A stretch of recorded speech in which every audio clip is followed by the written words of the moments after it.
Hello guys, gals, and non-binary pals. Welcome to HP to XP. I am Chris, the Dungeon Master for our Adventures in Umbranthal campaign. Before we jump into our game tonight, we have a couple of announcements.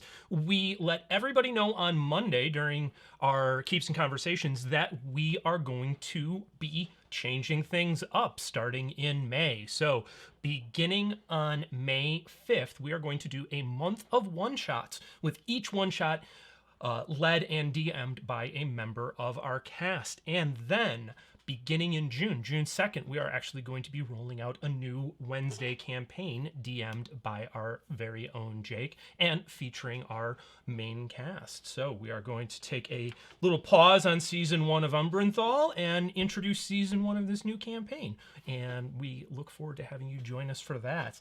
If you want to stay up to date on information like that, you can join us for Keeps and Conversations on Mondays at 9 p.m. Eastern, 6 p.m. Pacific. Be sure and drop by. We chat about the games. Our cast engages with things there. We have topics of the week, and it's a great place to hang out. Be sure you join our Discord community. As you all probably know, our cast is not in chat during our game, but Discord or Keeps and Conversations is a place that you can always keep up with us. And remember, do check out our YouTube channel. Our very own Sarah Kate has been doing some fun short videos as our very own Maple. You can check those out there, as well as our previous campaign episodes, our how-to videos, and more. So while you're there, give a subscribe so that you're notified when we drop new content. But now, the adventure begins. Welcome to Umbranthal. Journey to Umbranthal is produced for mature audiences. The topics and roleplay may be challenging, including instances of violence, power, and race. Our chat and comment sections are a place to respectfully engage with these topics and offer us your feedback.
Having defeated the Night Hag Coven, the Umberbuds returned to the Hardy farm, where they were greeted with great thanks. Revealing what had occurred in the sinkhole, Semmel suggested that they meet with the mayor. There, they were rewarded for their success and offered a home in Volchi in exchange for taking on a more permanent role as guarantors of the town's safety. The party elected to continue on with their mission to the Furtum, but suggested to the mayor that they might return. Through discussions with the mayor and Flex, the owner of the Owl Bar, they obtained a good deal of information about the legend of a gold dragon who had once protected the land. Information that seemed to accord with the location where the artifacts they had been seeking might be located. They also set to picking up work for the continued trip east. Reaching out to Bjorn for information, he suggested that the artifacts they were looking for might actually have been hidden by this dragon to protect folks. An additional lead found them in charge of Annalith Perowin, an elf whose family held title to a long-abandoned keep on the banks of the River Furtum, and more tales of the long-disappeared dragon. The party traveled east, arriving after several days on the outskirts of Lindworm at the abandoned Perowin Keep on the banks of the River Furtum. They set to exploring the keep.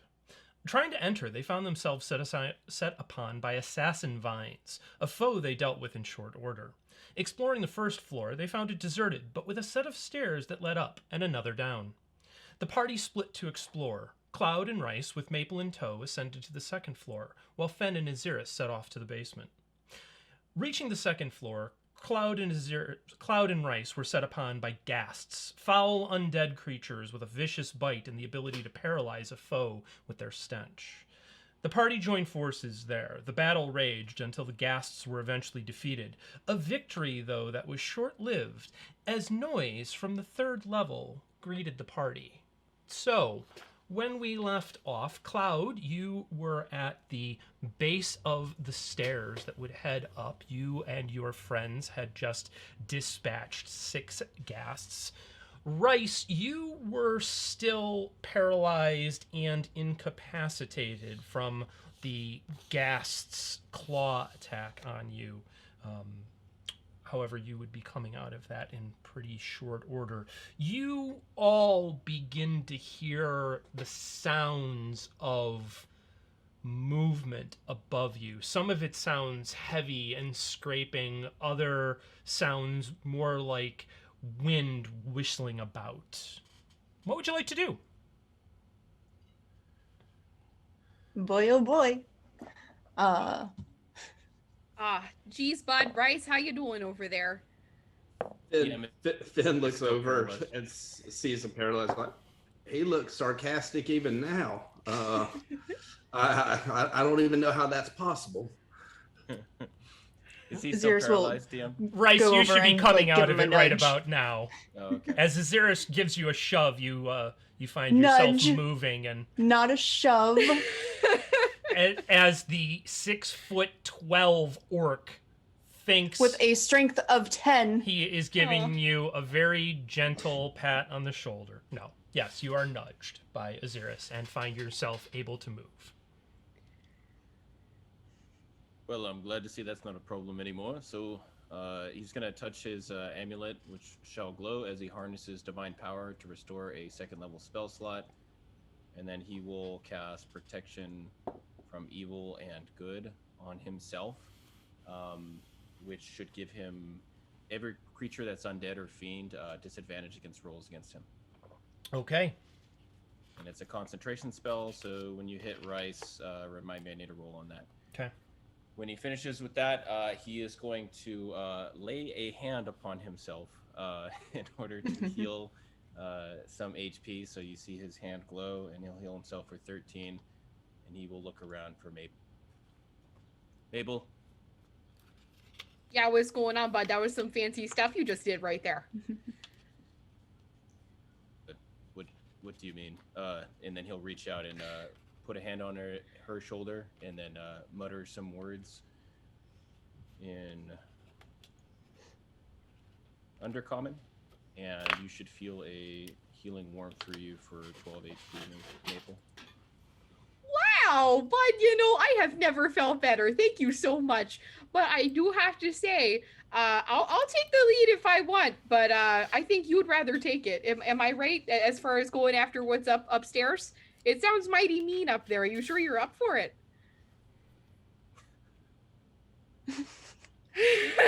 She is talking down to him because he's shorter than her.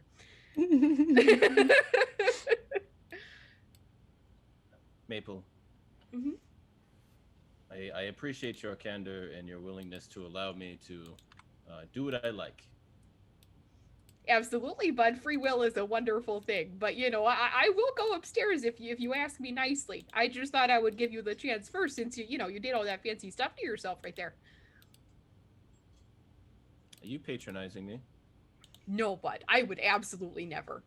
I don't care who's going first, but I'm definitely going last. I need all of you to roll initiative because as this has been happening, you have seen suddenly 3 small fiend-like demons pop into existence. Cloud, Woohoo. I need you to give me a wisdom saving throw, Rhys and Maple. Dear. Wisdom saving throw? Yep. Okay. That's a 15 to save Okay. for Cloud. 15? for Maple. 15 for Okay. Maple. 17. Dead. 17. Okay. It's a 9 for Rhys. Okay, Rhys, you However, Oh, honey. He cannot be charmed, frightened, or possessed. then you shake it off. You feel it start to reach in and just kind of shake your head and it disappears. So I need all of you to roll initiative. Gosh, Rhys and Maple, king and queen of wasted time. I'm so sorry. It's okay. I wouldn't have it any other way. I adore them. Ahzyris was just standing by the stairs waiting for the muscle folk to go up the stairs before the cleric and the wizard. I feel like they'd have a really good podcast, though. Here's I the think you're right. All right, over 20. Okay, 19 to like to 20. start? Or 15 to 20. Okay, good start. 10 to 15. Hold on, wasn't Maple's initiative 20? Yeah, Maple's initiative Oh. 20. I didn't hear it, nor did I see it pop up, so I will update it. Thank you. Teamwork. Together, everyone Makes the achieves dream work. more. All right. Cloud at 15 or 14. Sorry. Okay. Fenn at 14 as well. Okay. 13 for Ahzyris. What's your dex, Fenn? It's Probably high. Dex is 18. Okay. Rhys 4. Okay. Outstanding. Lighten the mood by saying ears and butter make beers in the morning for the podcast. So that'd be that'd be good. So at that, it is one of these little fiends' turns to go, and Cloud, this little creature in its original form, being right up against you, is going to go ahead and make a claw attack. With a natural 2, it is going to miss. It is going to stay right there. Maple, you're up. There is a tiny little fiend next to you and one in front of Rhys. Okay. Maple is going to go ahead and attack it recklessly, but she's not going to risk it with the -5. They look a little squishy, so Okay. that may be right or wrong. We'll see. Attack number 1 is going to be 24 to hit. A 24 hits, doing how much and what kind of damage? So that would be 12 slashing. No, 16 slashing. I apologize. Okay, so you go and cut into this thing, and you feel your axe blade dig in, but it doesn't feel like the energy carries into it in the way that you're used to. Okay, don't like that. Well, I mean, not really having anything else she can do. Maple's just gonna swing again. Okay. You made a jelly there, bud? That's a crit. Okay, that's gonna be enough to do it. Okay. Yeah, no matter what you roll at this point, yes, so this thing just suddenly kind of out of existence and goo goes flying. Oh, it is goo. Lucky guess. It is goo. Lucky guess, bud. She just I think that ends. Well, no, technically I get another attack. Am I close enough to do this guy behind me? With my great- Yeah, so you actually My took out turn. yeah, you took out the one that was directly to your left as you're looking at the map. You have enough reach though that you can get the one that's directly in front of Rhys. I'm excited I could actually do that this time because I'm not wasting a rage. Sorry, guys. But that's probably not gonna hit. That's an 11. Nope, this one manages to, in all of the moving around, kind of being surprised by the other one, you manage to not quite connect with the one that is directly in front of Rhys. Does that end your turn? Yes, sir. Okay. Cloud. Fenn. Fenn.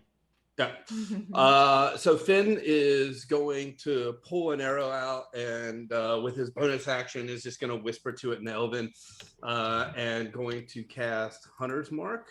Okay. Let me do that.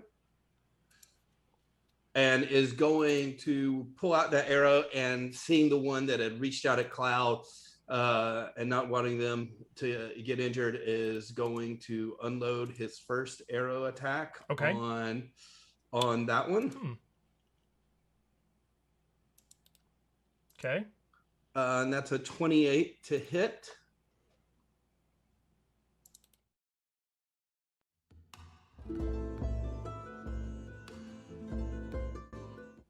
Stand by, everybody.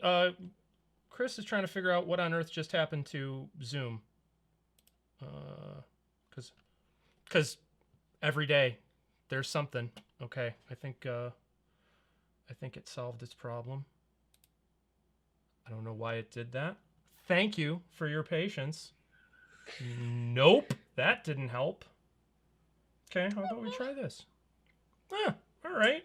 We're all invisible. Yeah, you guys are all invisible. We just kind of disappeared. But That's fun. let's try this. Thanks for Hey, casting that spell. great Rick. advantage on our enemies, though. Am I right?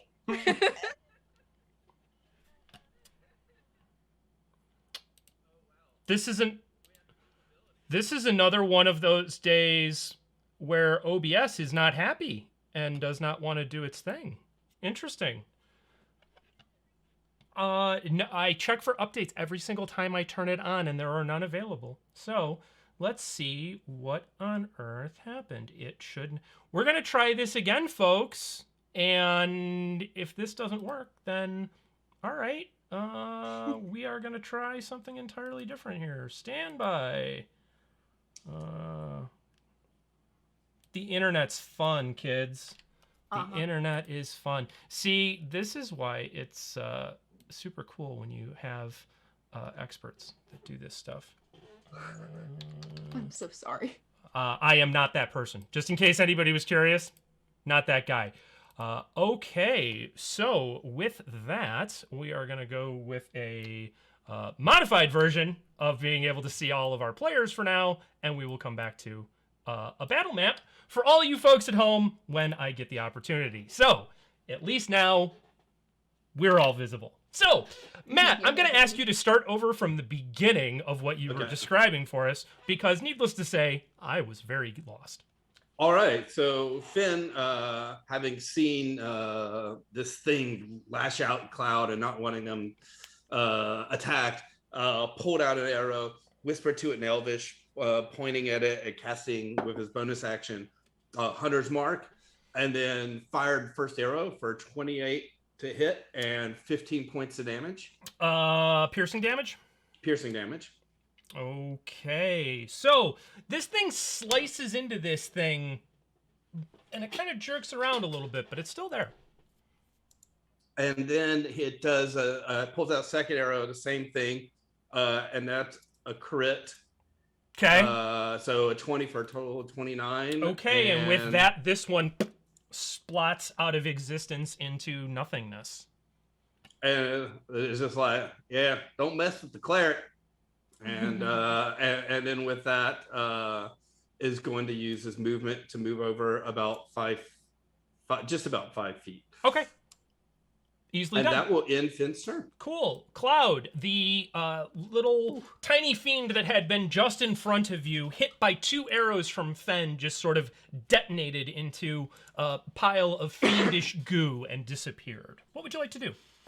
Cloud is going to look across the hall and be like, "Thank you so much, Fenn," and move slightly away from the last one that's still there, just maybe like 5 feet right next to Ahzyris. Sure. And they'll cast a Sacred Flame at it. We'll just see what happens. Okay. Go for it. It is a dex save, I realize. Of 14.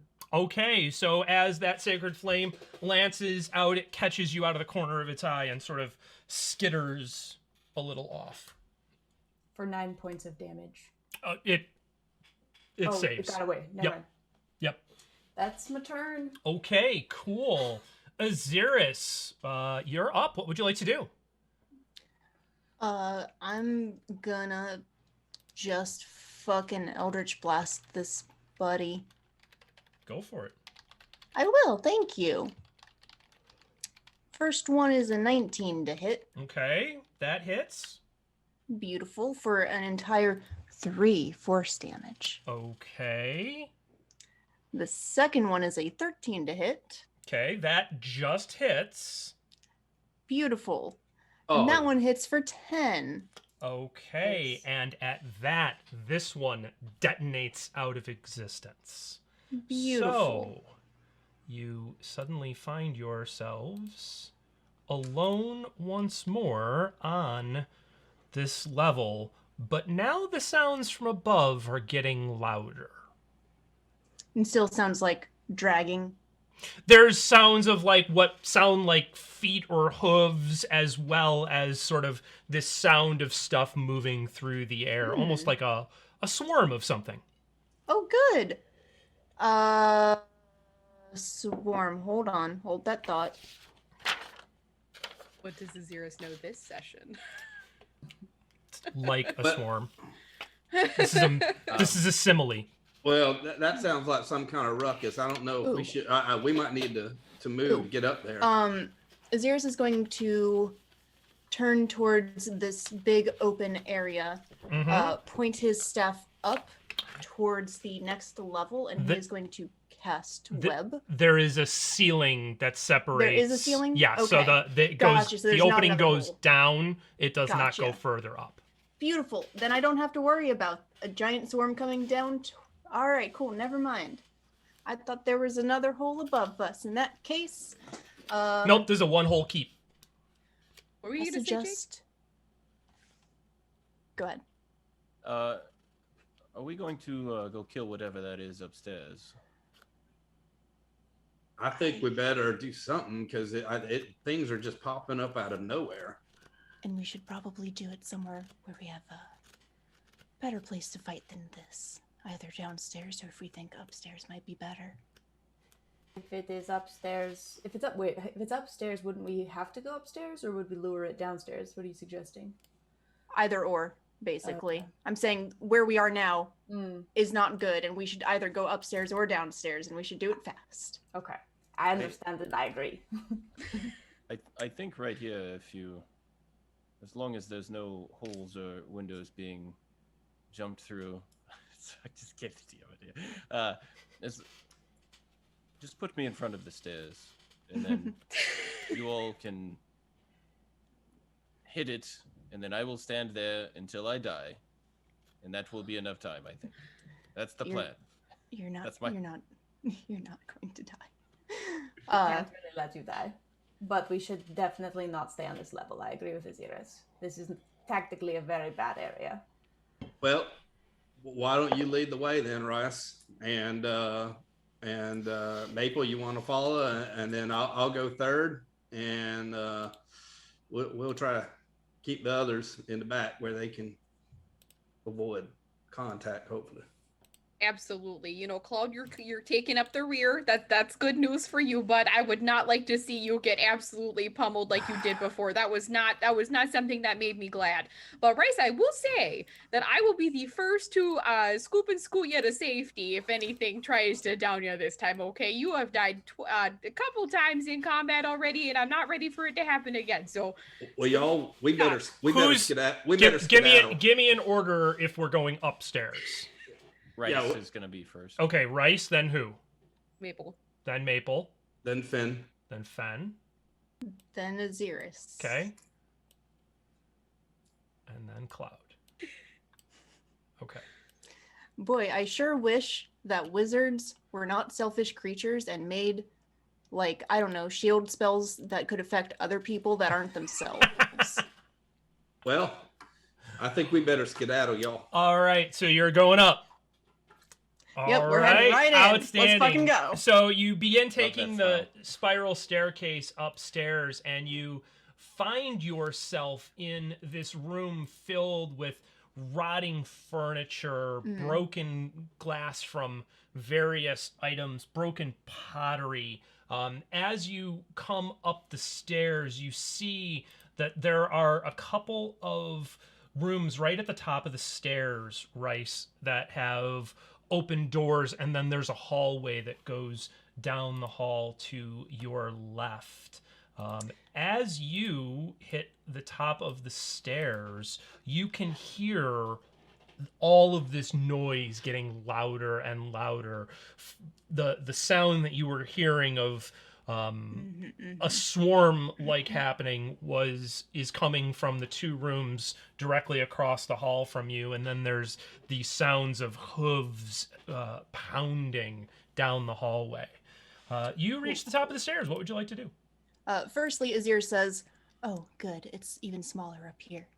And then I think, let's see, 20 foot. Hold on. Let me measure something. Rhys is up front first because he's the first one up the stairs. Yes. So, but I have range spells. Sure, but you're fourth in line.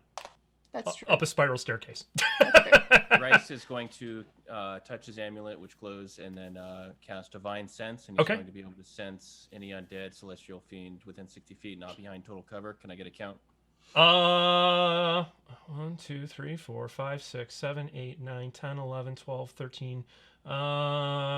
You can definitely see 15. Rhys is going to turn around and say, "We're leaving."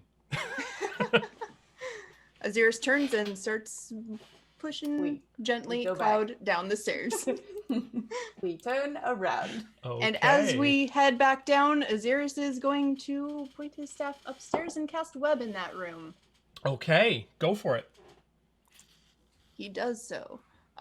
So a mass of thick, sticky webbing at a point of my choice within range, which is that whole room. Sure. The web fills a 20-foot cube, and let's see, I believe it is 5 feet thick. Okay. Each creature that starts its turn in the web or that enters them during its turn must make a dex saving throw. On a failed save, the creature is restrained as long as it remains in the webs or until it breaks free. I will just put it in the thingy. What's the save? Dex 14. Okay. All right. So you have made it back downstairs. Ahzyris very quickly webbing the third floor off to provide some sort of barrier. What would you like to do now? Let's go downstairs. I would say we're dashing out. Okay. Yeah. All right. So all the way down or all the way outside? I'd say all the way outside. Yeah. Okay. All right. I think we can take him. Rhys is going to at least explain that it's 15 plus, just so everybody's clear. Clearly I'm imagining that Rhys had the same face like when we escaped the drow. Don't look at that, man. Cloud's like, "I believe you," just instantly upon seeing that face. Did anybody see anything downstairs? The group that stayed down there, or I don't is think that? We didn't even get a chance. We didn't go. All we heard was Cloud came out, and then Ahzyris and I just kind of took off. Well, as fast as Ahzyris does.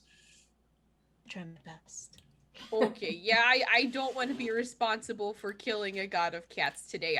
That's a good plan, Rhys. Good call up there, bud. Oh wow, Cloud, a god of all cats? I'm just a general god fan, not a cat. Okay, I didn't know. Oh yes, you weren't there. Sorry, I was telling Ahzyris and Maple yesterday that I'm pretty sure that I just prayed to myself and that Is that why you fall asleep in temples so often? Just bored there? Well, that's why my holy symbol is the mirror. I don't know about. We are walking and talking. You don't have I assume this conversation. I assume everybody has piled outside as Fenn has gone. Wait, what? Got a what? Okay. Is Analyth just like chilling outside of where we fought the Leaf Boys? Yeah. So they are still sort of up by where the cart and the horses are, sort of looking expectantly as you come running out. And Mm-hmm. Okay. And a lift. Get that fucking thing turned around. Yeah. Maple is currently making hand gestures like there's like a lot like she If She we were doesn't wanna yell. Being animated, there would be like little sweat drops flying off the back of my head. And Fenn just kind of looks and says, "You have an infestation."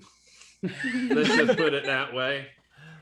Yeah, but 600 years is a long time for these guys to make themselves at home. I didn't realize they could reproduce like bunnies, but apparently they can. So let's yeah, and then we got 3 books for you though.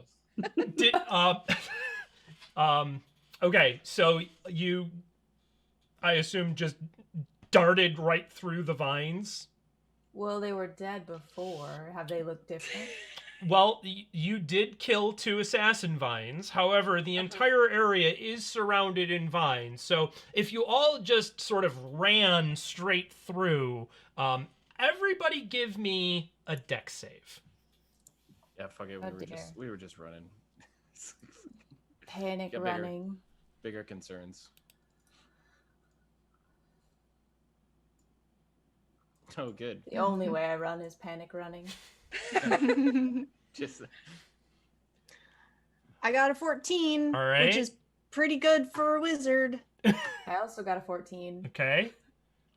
Jake, Super. Go ahead. 15. Sarah, 19. Matt. Super Ranger rolled a 2 for a total of 9. Nice, dude. All right. Not to So be confused with Power Ranger. Obviously not. everybody makes it through. However, Fenn, as you are coming through, you suddenly find this tiny little nasty creature has decided that it is going to sink its teeth into you. Or it is at least going to attempt to stick its teeth into you. However, with a 6, it is going to fail. It is this tiny little spiky creature. And yeah, okay. Apparently nothing wants to work today. It is this tiny little spiky creature that seems to be living within the vines. You can either continue to try and fight with it or flee, whatever you want to use your action to do. Just hunt it. Finn's Finn's just gonna take off and be like, "We might be back later to make you kindling, buddy, but I'm gone." All right. Very good. So you managed to avoid taking any damage from the thorny and make your way out towards where Analyth has parked the carts. So, what would you all like to do? Is it still urgent? Like, should we jump in the cart and drive away? I feel like the Yes. I would Okay. imagine. I feel like the Ghostbusters running out of the library at the very first opening to that movie. You know what? If anybody wants to make an investigation check or just turn around with your passive perception and look at the building, you can. If you want I definitely to just would like tear to. ass off, you can do that too. You do not see anything coming out of the building at you. Okay. I don't trust it, but okay. What about with Rhys is going to grab his amulet and cast Divine Sense on himself when he's about 60 feet away from the building, seeing in through the windows. Do we see anything? You see nothing. Okay. All right, Cool. Cloud's gonna jump in the cart and grab the reins, wait for everybody to be ready, and then go. Finn's just gonna explain kind of Analyth and basically just be like, yeah, there are huge numbers of undead in there. We took care of a number, but there are a lot. But we did find these 3 books. Here you go. Oh, and they begin to flip through them and look at you very suddenly confused. While I am looking back at the building, Do I know anything about this sort of infestation that might give us some information? Perhaps a good way to, I don't know, clear out a nest of nasties like this? Go ahead and give me an Arcana or a History check, your choice. Similar question for Rhys. Would he have gleaned anything from? I guess he hasn't really received much direction from Sahanine about killing undead. No, but go ahead and I will say go ahead and give me a religion or survival check for you. Ahzyris, what'd you get? Question for the DM before I answer. Yeah. Would Ahzyris have advantage because he knew about this shit from around his home and also because you love me? No, I don't think he would. All right. His knowledge is good, but you did not work directly with fiends. Didn't think so, but I just wanted to check just in case. 16. Okay. So you wouldn't have any particular sense of here's a great way of defeating fiends that immediately comes to mind. What you would know is that if they are not chasing you, it is because they have chosen this as a nest or hive for some reason. There is something that they are using this space for or protecting there, and killing you is inconsequential to whatever it is that they're there to do. Cool. As everybody is hopping on the cart, and I'm assuming Cloud is, he will convey that information to everybody. Okay, Rhys? I got a 3 for survival, so okay. I'm gonna go ahead and assume that he just knows to kill them. Yes, that sounds about right. Yeah. Kill fiends and undead. That's. Did anybody get a glimpse of them to actually kind of see what they were, or was it just the sense from Rhys's abilities? I think Rhys was the only one who looked. Yeah, what I'm wondering is, okay, so Rhys couldn't identify them. So, okay, that's all I want to know. Okay. Yeah, because it doesn't let you identify type, Just right? sense that they're there. Just sense. Okay. Yeah. Well, it seems like we will probably have to come back if we come back at all. Well, Yeah, buds, there's something real nasty in that basement for sure. I think if we do that, if we decide to place out, we need a more viable plan for doing so, and perhaps some better equipment for doing it, because from my understanding that you generally need something better than what we have to deal with undead and fiends and things like that, because if we're going to be fighting anything that is more than those little flying shits, then we might be in some trouble. Yes, even just a small group of, like a large group of small flying shits, though, would be very bad. There was at least 15 flying shits. So yes, that's many more than we have. I mean, never mind, you know what I mean. Well, we usually don't give a flying shit anyway, so we definitely don't want to give 15 of them.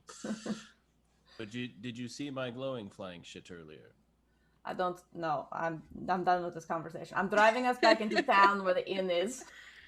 I'm talking about my spiritual weapon that I kept. Oh.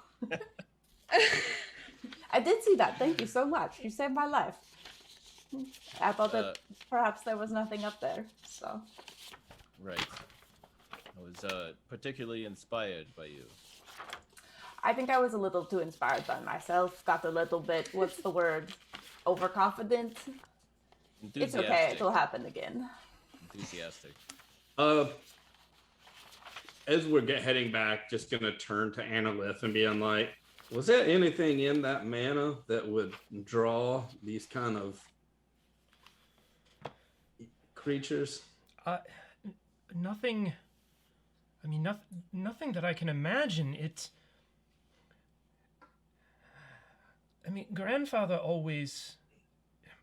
My father said that grandfather said that it was a special place, that it was a place that protected people. I mean, maybe they just seek to defame such places. I don't know. I mean, people. I mean, I told you it was dangerous before we got here. I didn't realize it was this dangerous, though. Well, I'm glad you're all right. You said your grandfather passed away relatively young. Yes. Were there any family rumors about what that was? I mean, I hate to pry, but we need to know that. The story that my father tells is that he was set upon on the road. He drive faster, Cloud.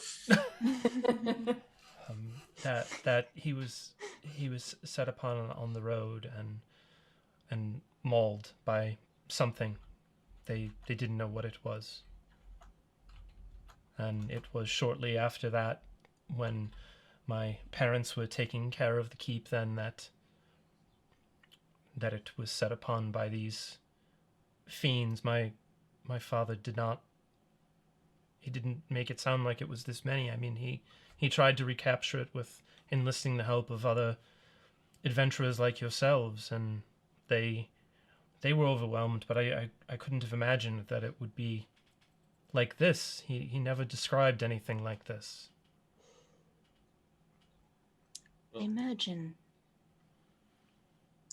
if we go back quietly, maybe investigate the basement.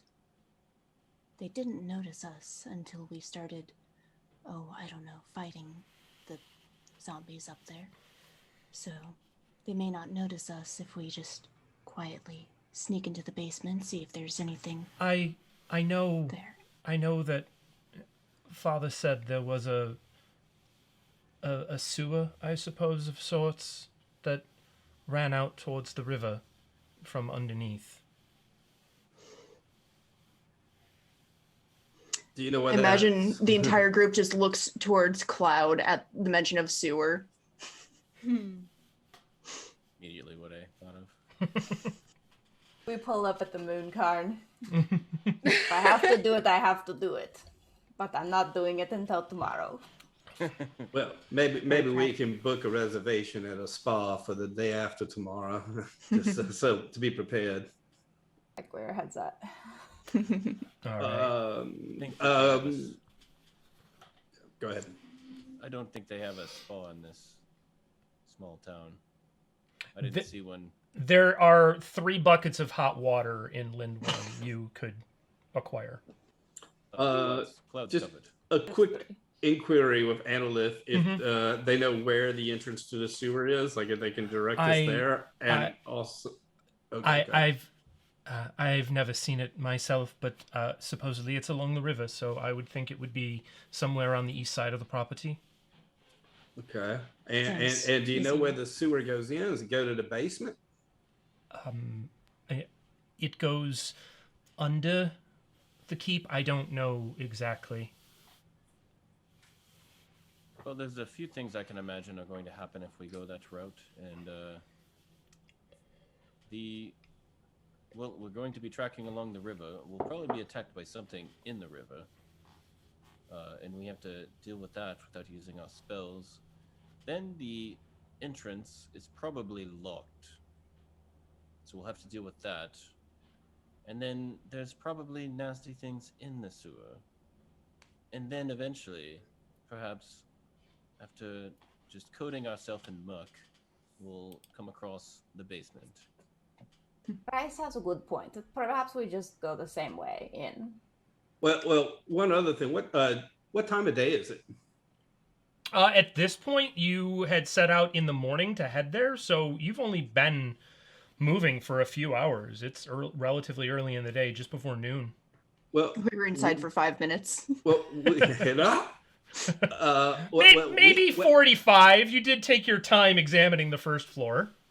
Hey, any books about elderly dwarven love are always like the most guarded objects. Hey, Ahzyris put that back. Well, we still have part of the day. I don't think it would hurt us to see if we can find this entrance, just so we know what it's like. I'm not saying, because at least then we know if that's an option.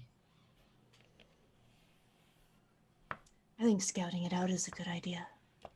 I'm not saying that we look to go into the manor. I say we come back and we rest before we do that, but I don't think it would hurt for us to at least explore what that option is, to make a determination of whether it's safer or smarter or dumber. I'll need some rest before I go back. I know I'm just about out of any connection to Sehanine for the day. I would also like to wait till at least 45 minutes before we go. Well, why don't we take a little short rest then, and maybe we have a little bite to eat. A short rest does nothing for me, but if you all want a short rest, then that's fine. I think that sounds lovely. Ahzyris says, getting both of his spell slots back. So you guys easily settle in for what will begin as a short rest, and you can make your decisions if you want to extend that any further. As Annalith has pulled out books and is flipping through and trying to see if anything in their notes describes more about this place, this location, they come upon one line that they pointed out, probably to you, Fenn, and say, it says here that there is a chamber that the Great One slumbered in. I don't know if that helps any. I mean, as you can see, and they sort of are gesturing to multiple tomes of information. There is a lot here, and it's hard to keep track of everything, but I don't know if that means. Finn looks around, says the Great One, and then looks at Cloud. Is that you? No, I mean, nobody knows about me yet. I mean, you all know. And I'll start somewhere. I asked analysts about all those tomes, understanding there's so many that maybe it would make sense for us to assist with the research to see if there's anything we can glean from them. I would gladly help with that. Certainly, absolutely. If they are all written in Elvish, I assume you all speak Elvish. I've been known to speak a word or two. I can speak Elvish. Okay. Rhys can. So let's do this. There are 3 books that they hand over. Each of you give me either an investigation roll or an arcana roll. Ahzyris sits to the side and twiddles his thumbs and looks real sad. Because he doesn't speak Elvish. I'll cast guidance on myself. Okay. Rhys got a 6. Okay. Finn got a 6. He's like, this is definitely Elvish. How about, can Ahzyris assist Rhys? Can they teamwork it? Can Rhys translate it and Ahzyris can work through it? I would a little late now. say if I was going to have you do that, it would have been at disadvantage anyway, because it would involve somebody attempting to read it to you while searching through a book. It's not. Yeah. It would be reading cover to cover.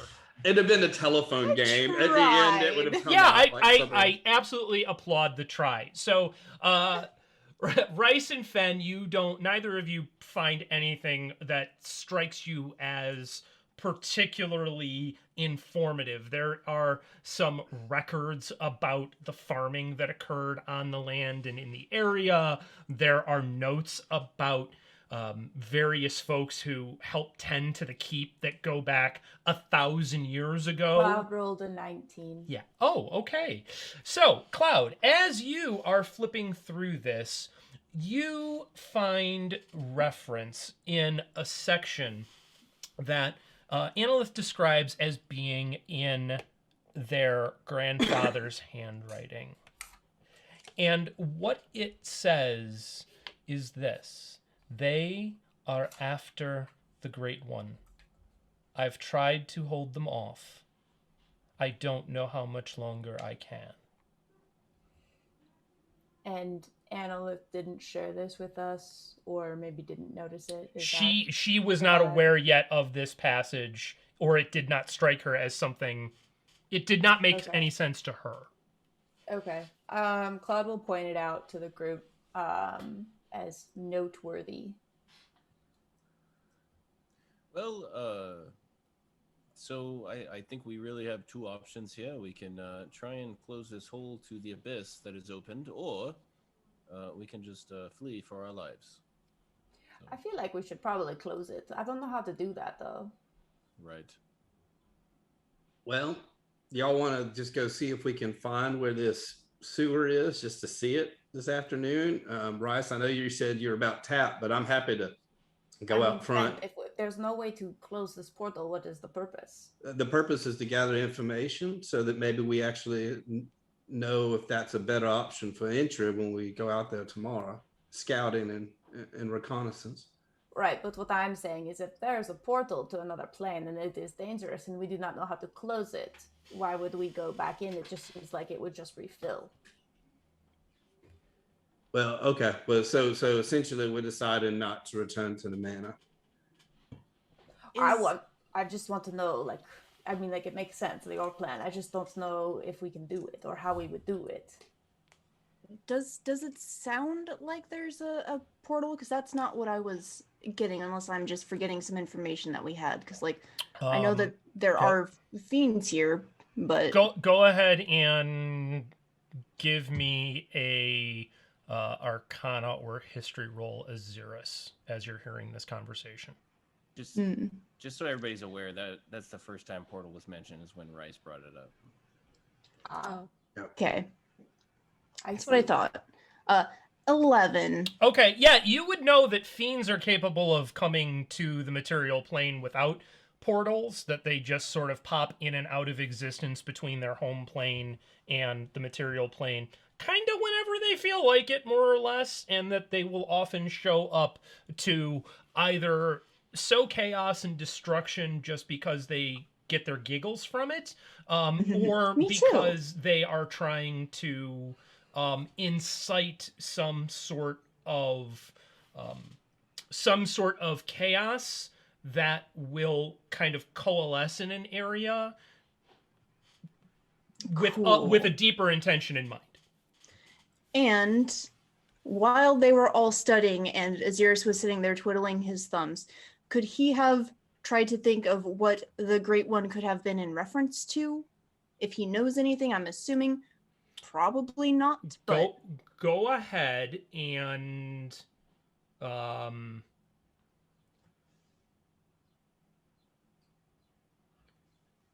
going to make this easy because it ought to be pretty easy. Just give me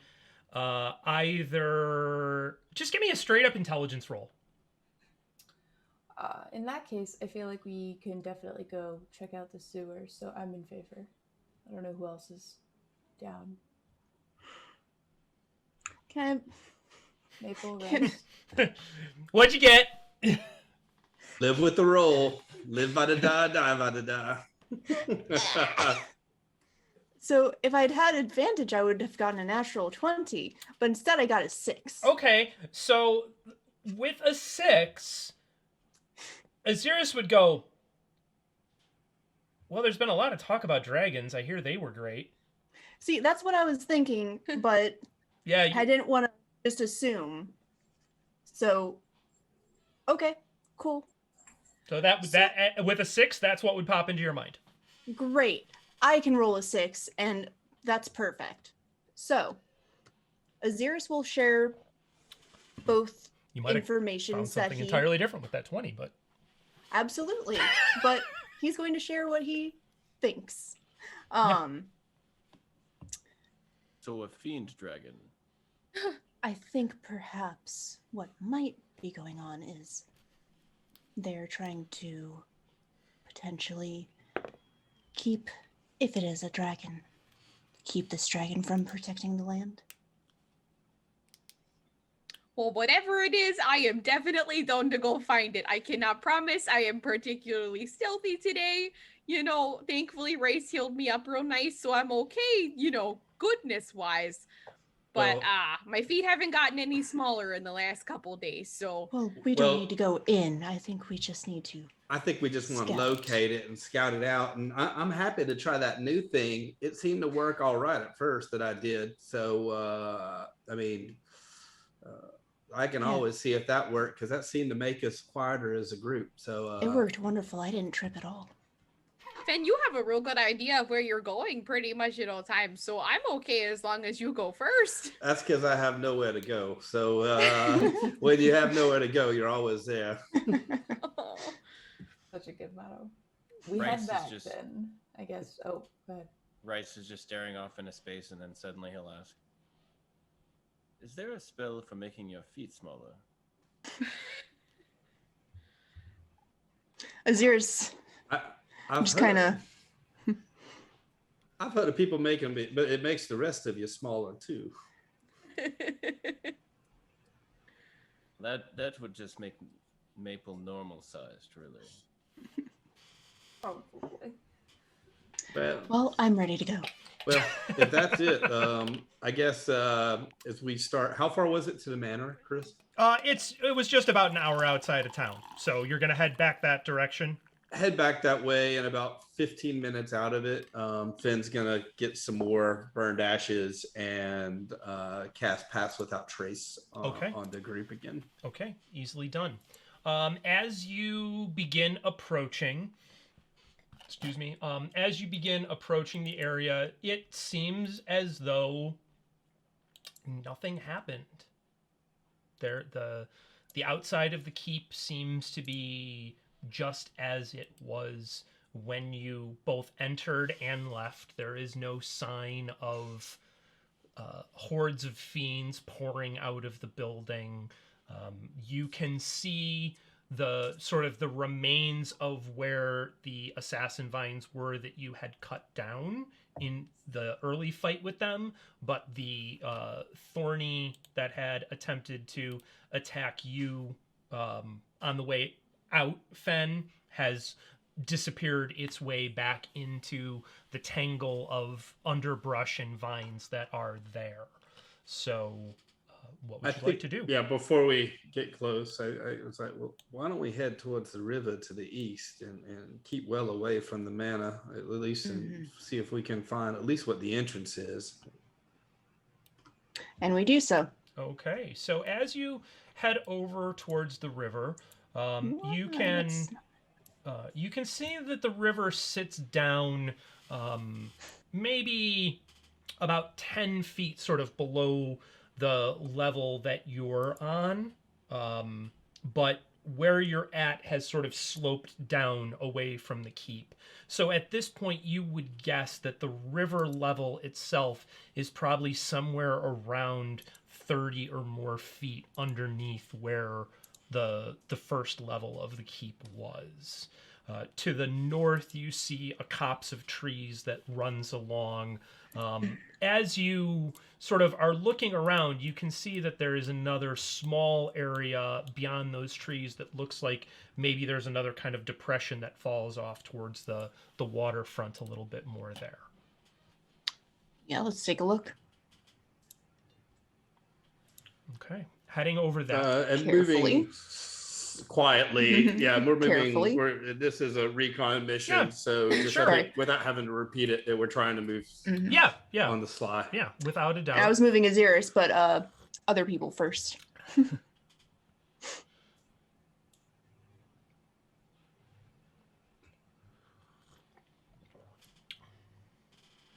I will let you know if I need you to make a stealth roll. or anything. Rhys is gonna raise his hand to Fenn as he starts to approach and signal him, and then point ahead at something that he sees. Okay, so as you sort of come onto the east side of that copse of trees, you can see where sort of a cave mouth almost has opened up, and there's a very thin trickle of water that runs out of it, but nothing torrential by any stretch of the imagination. The mouth itself has been covered with a series of like wooden pickets that are sort of smashed in place to make a fence of sorts, but nothing. It's not a metal grating with a lock or anything like that. It's just wooden pickets that have been sort of put up in front of this that would keep large animals out. Smaller creatures, rats, mice, snakes would be able to move through this thing without any problem whatsoever. Anything as large as even a coyote would probably have a hard time getting through. Just the density of the pickets.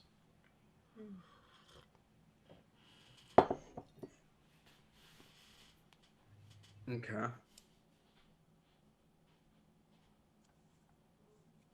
And do we see anything in the water that is troubling? Nothing immediately jumps out that strikes Literally. Literally or figuratively. Right. But if you would like to make an investigation check, you can. All right. That's a 6. Okay. Yeah, it seems clear. All right. Well, maybe go for a swim later. Fenn, do you see any tracks leading in or out? Chris? You do not see any tracks heading in or out. I can go inspect that entrance and see what we in there. I'll just try to move stealthily. I don't think the whole group needs to come. If you see me running, then we just hightail it out of here. Rhys will be close enough to help if needed, but won't. Sounds like a solid interfere. plan. Okay, so Fenn, are you just going to go up to the pickets then, or were you actually going to try and get inside at all? I want to go and see the pickets first and look inside. Okay. Before I Sure. When you decide anything else. Sure. When you get up close, go ahead and give me an investigation roll. All right. Let's hope the last one took care of the bad rolls. 10. Okay, so you can see with your dark vision, you're able to see a good long ways down this sort of path, for lack of a better term. It's reasonably wide. It's about a 30-foot wide path here, and it definitely looks like it would be the entrance to a deep cave. It's a stone-walled sort of space. You don't see anything of particular interest. Nothing catches your eye. There's no movement. There's no obvious sight or sound of anything close at hand. Finn's gonna return briefly to the others and be like, I don't hear or see anything down there. I did have a question about these fiendies. If you kill them, do they come back like the next day, or they just get created over and over, or are they gone for good? Chris? Ahzyris, you would know that fiends, in some cases, can be outright killed. In some cases, they behave the same way devils do, and when they die, they just pop back to their original plane of existence. And with the undead, you know that if they are killed, they're dead, but they can possibly be resurrected, in some cases by fiends.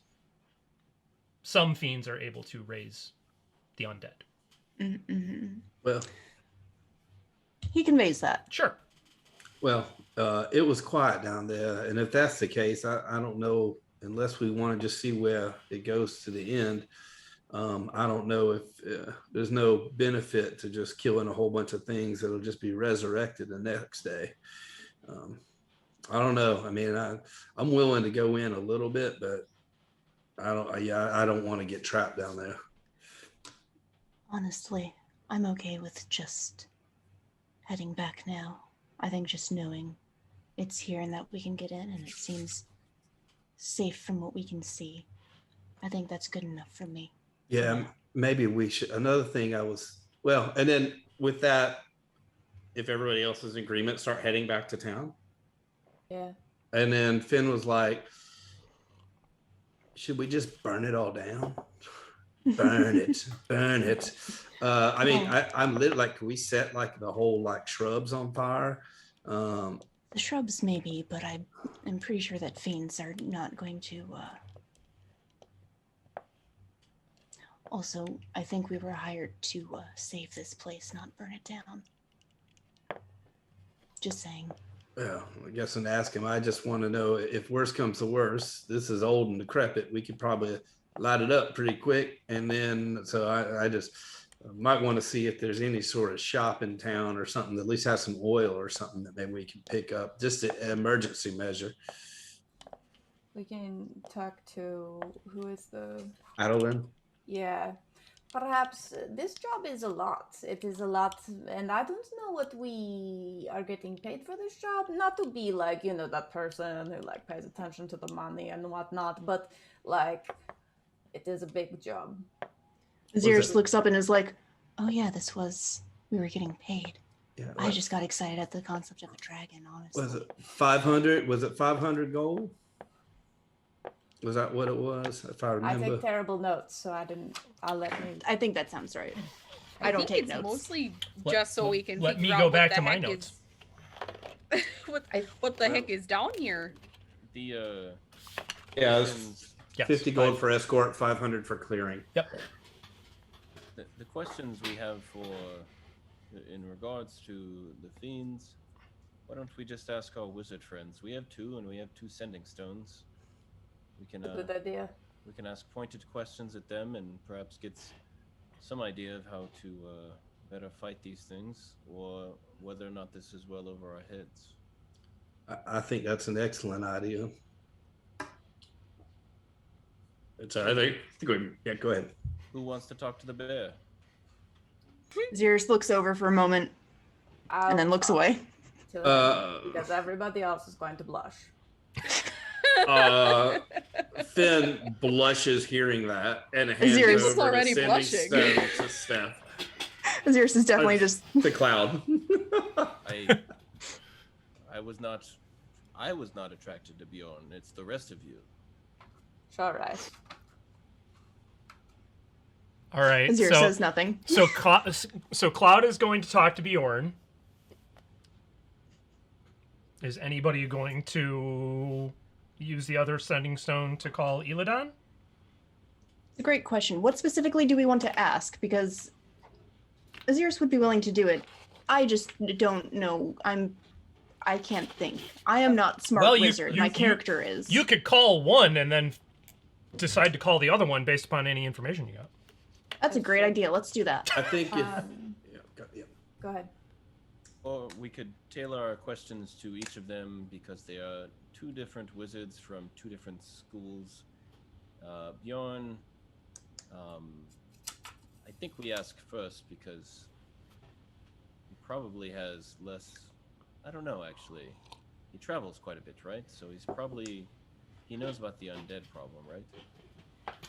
We're asking basically about fiends and a fiend dragon. And undead. Or just a dragon in general, I think. Yeah. Okay, that's the 2 most important things, right? okay, we did ask about a dragon the last time. So the Fenn. the last time you called Bjorn, Mm-hmm. what he had said to you was, "Be wary. Legend says an ancient gold dragon locked these items away.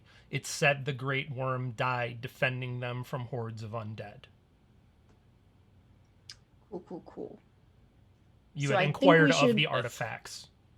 We should probably ask specifically about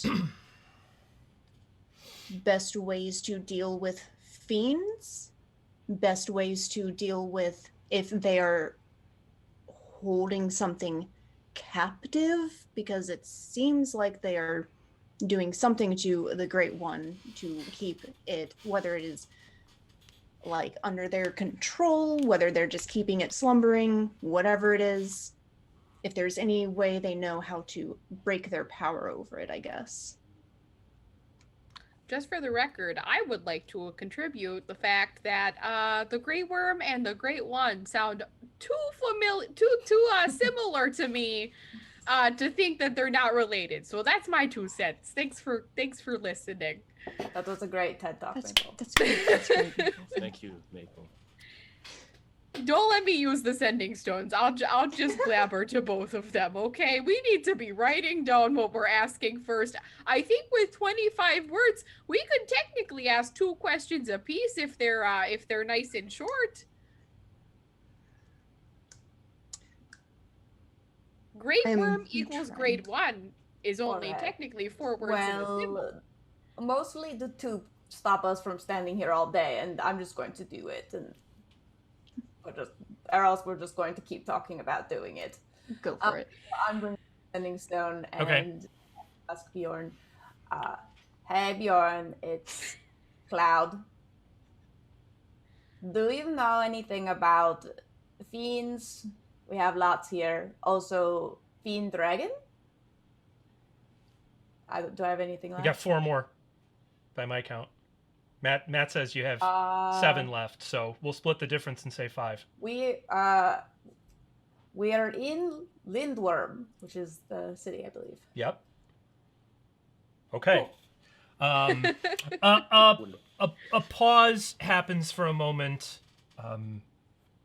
Fiends, undead, dragon.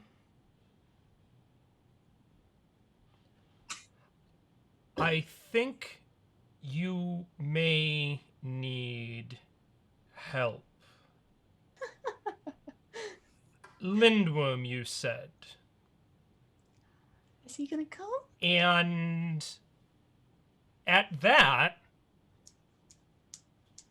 in front of you, Bjorn just sort of pops into existence, teleporting in from wherever he was. As he pops in, he sort of shudders a little bit. I never like doing that. That was really cool. Well, this seems like perhaps you've bitten off a rather large problem. We should talk about that. And at that, we are going to take our break, and I am going to fix all of our internet problems. Okay, thank you everyone for your patience with that little technical snafu, the wonderful world of Zoom and the internet and all the rest of it. So I believe we have that all sorted out. I would like to thank Thurl for the cheers and the sub. We appreciate all of you coming and hanging out. I will remind those of you who were not here at the very beginning that we do have some pretty cool news. We are getting very close to wrapping up Season 1 of Adventures in Umbranthal. Our chapter should be ending here in the next couple of sessions, depending on how things go. And beginning May 5th, we are going to do a month of one-shots led by Sarah Kate, Mirage, Steph, and Matt. And then June 2nd, we are going to be kicking off a new campaign DM'd by our very own Jake. And with the cast coming along, exploring a new set of adventures for a while. So we wanted to let you all know that we've got some cool new things afoot, and that is coming down the pike. So with that, Cloud having called Bjorn, he has teleported into existence in front of you. He sort of shakes his entire body, and I don't care for that. What what happened? I'm assuming we are probably at a tavern discussing this when we called. Yeah, the Mooncarn. Cool. Ahzyris is going to gesture towards an empty seat at their table. He sits down. Wonderful. I assume you just provide all... Yep. Yeah, okay. Half the party not even making eye contact with him and just like tee hee. He introduces himself to Annalith,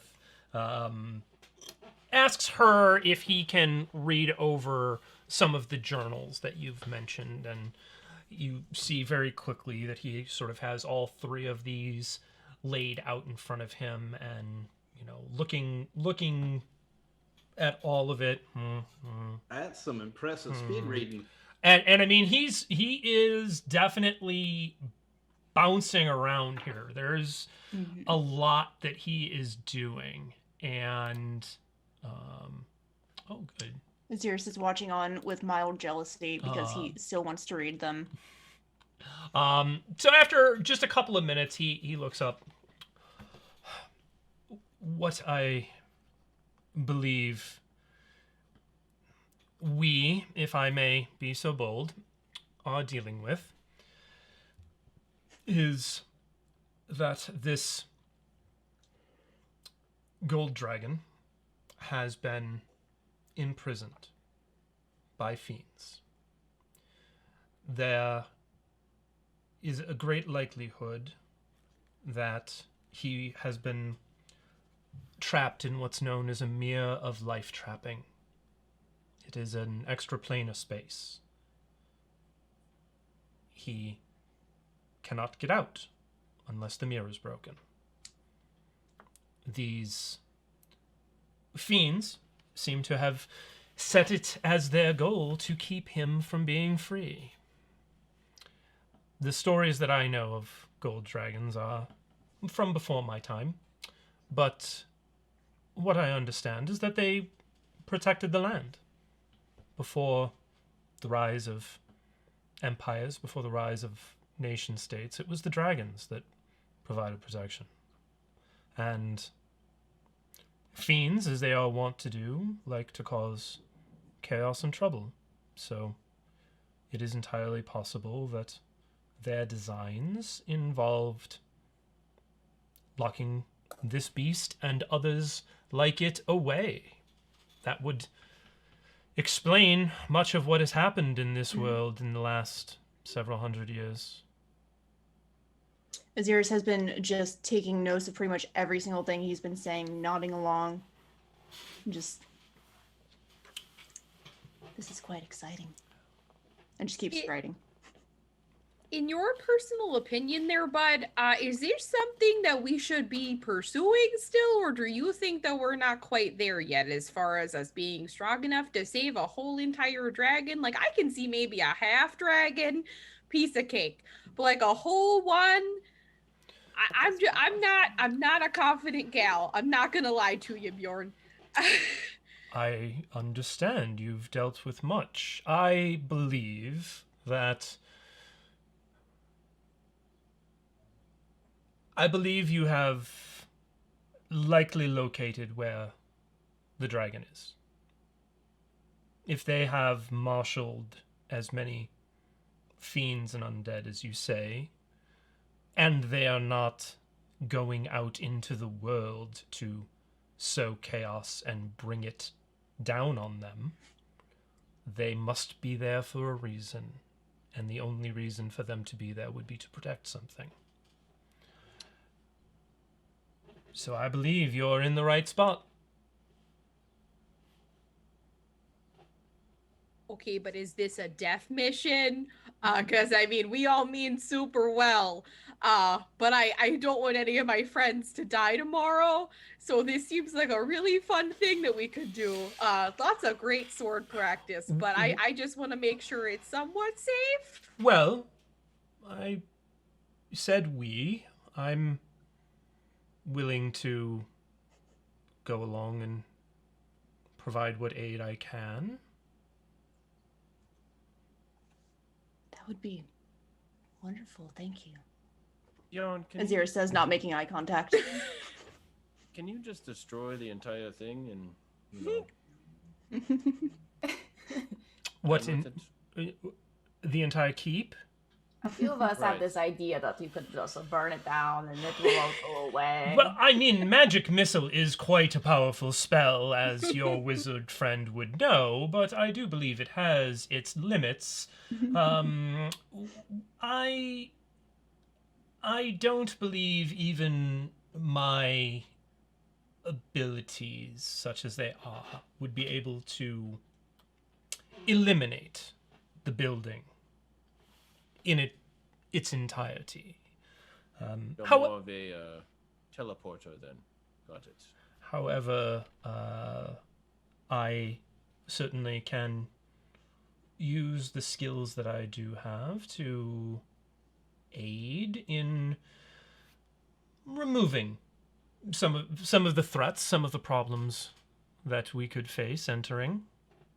If we find that mirror while we're in the middle of like a fight, how do you destroy it? You smash it. And then would that release the dragon who could then In also fact, come out? yes. I have the perfect sword for smashing mirrors. Ah. He'll He does. It's no. show him Shatter Spike. It seems lovely. I am not a smith, but the design is lovely. I mean, all of us are looking a little bit beat up there, but I mean, I'm personally okay, but I don't want to go into a fight unless all of my buds are okay. So would you be okay with hanging out for a bit while everyone else gets themselves together and then we can all go? I think that being in our best form would be... And by that she means like a whole night's rest. I just don't want to hold you up, but I'm sure you have a lot of important stuff to do. I will be frank, it is rare that I have anything quite as important as perhaps releasing a dragon. So that is something that I can make time for. And I, too, do enjoy a good evening's rest. So, And there was one other question I had, and Yes. just want to relate to you. And Fenn then describes like how they went in the front of the manor, and then how they found like the sewer entrance with the picket. And seeing these two entrances, with your prior knowledge, do you think you're obviously a very smart person, so do you have a recommendation on which might be the best way to approach this? When you say obviously very smart, Ahzyris just kind of leans in like this, like looking at him. there's just a little bit of drool running out of the corner of Ahzyris' mouth. I will be honest, it is sort of a coin flip situation. If it was the dragon in its true form, it would be in the layer underneath.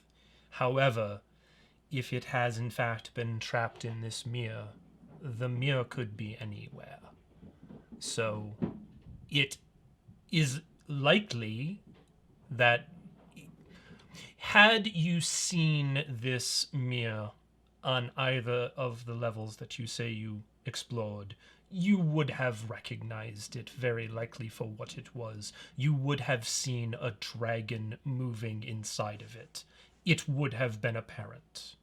So you obviously have not come across it yet. We don't know. But there are areas we have not seen yet. And it could be in any of those. The upper level you said was quite filled. It is entirely possible that they have marshaled their forces up there to protect it. It is entirely possible that they have hidden it away down in the layer underneath.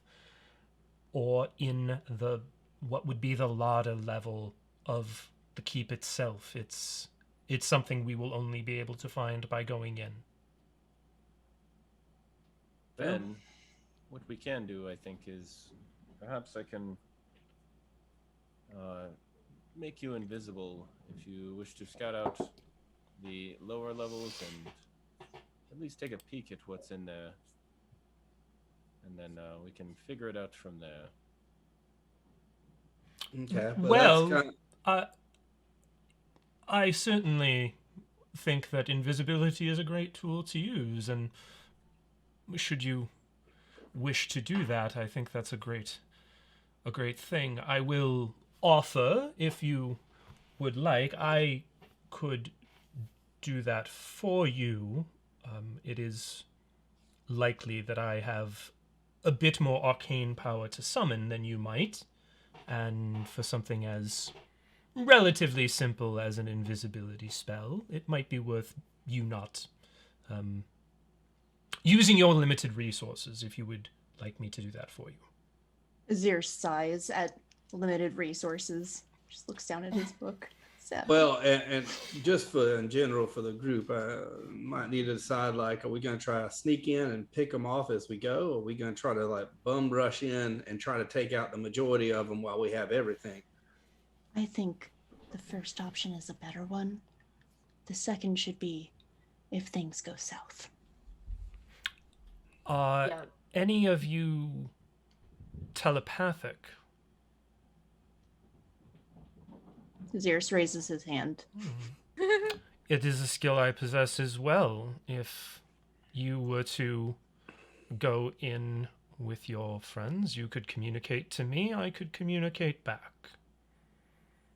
If you didn't want to send the entire group in at once. Certainly work. Well, we wouldn't want to leave you in there to get attacked, like all by yourself. Perhaps one of you can go in the front and the other can go in the back. Well, do we really want to split up that much? I get worried that if one of, especially Ahzyris, gets trapped, is the only one in there. Yeah. Oh, I'm sorry. Perhaps I misunderstood. I thought that Ahzyris would go with one of the others of you or more who all were invisible.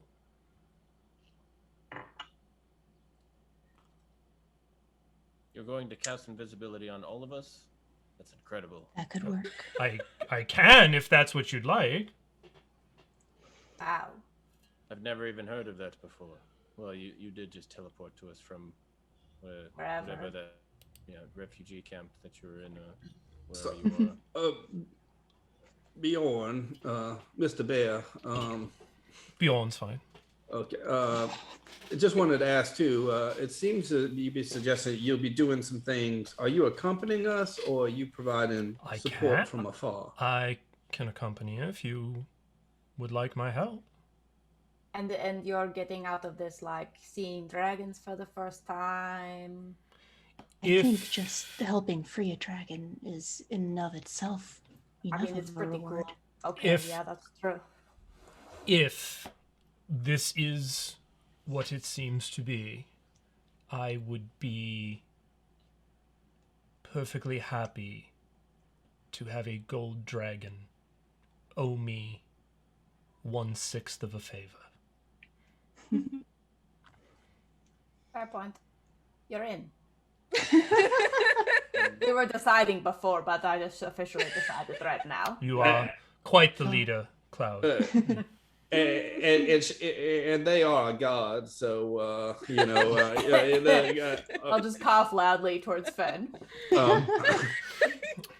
Bjorn, not to say that you're a terrible person and I don't know, and you could be just a lich or whatever, and but I don't think we have an option either way. So if you turn out to be a lich, I suppose we'll figure it out, and then he'll cast Divine Sense and like look at him just to make sure.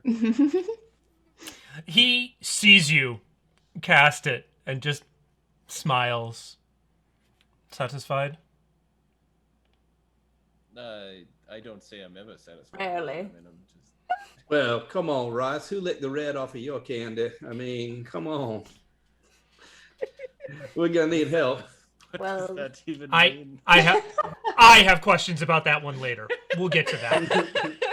It seems like a good enough time for us to, I guess, prepare and, things like that. So you all very easily can take your long rest. Finn would like to actually stock up on some more arrows if possible. Easily done. There's definitely a place that you can obtain arrows in town. There's a smith. There's an armorer. Rhys would like to stock up on more bacon. You can acquire bacon without any difficulty. Cloud would like to talk to Bjorn when everybody else is gone. Sure. Easily and done. Just be like, so Bjorn, quick Well, question. hold on. Is everybody gone?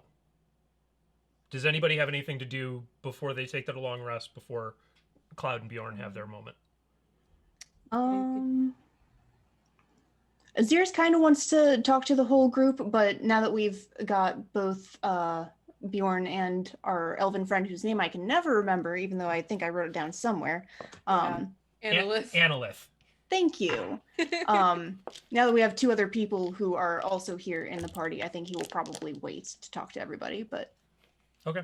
Yeah. So no. Maple is busy writing notes of encouragement to Cloud because Cloud has mentioned that in order to be the best god possible, everyone needs to believe in them. So Maple is just furiously not writing prayers but like affirmations, and just like stuffing them in a small bag, and she'll just you're good enough, you're smart enough, and gosh darn it, people like you. You literally read my mind, Chris. Yeah. There's that telepathy there. I love that she's stuffing them into a place where no one will see them or find them or anything like that. It's the thought that counts. It is.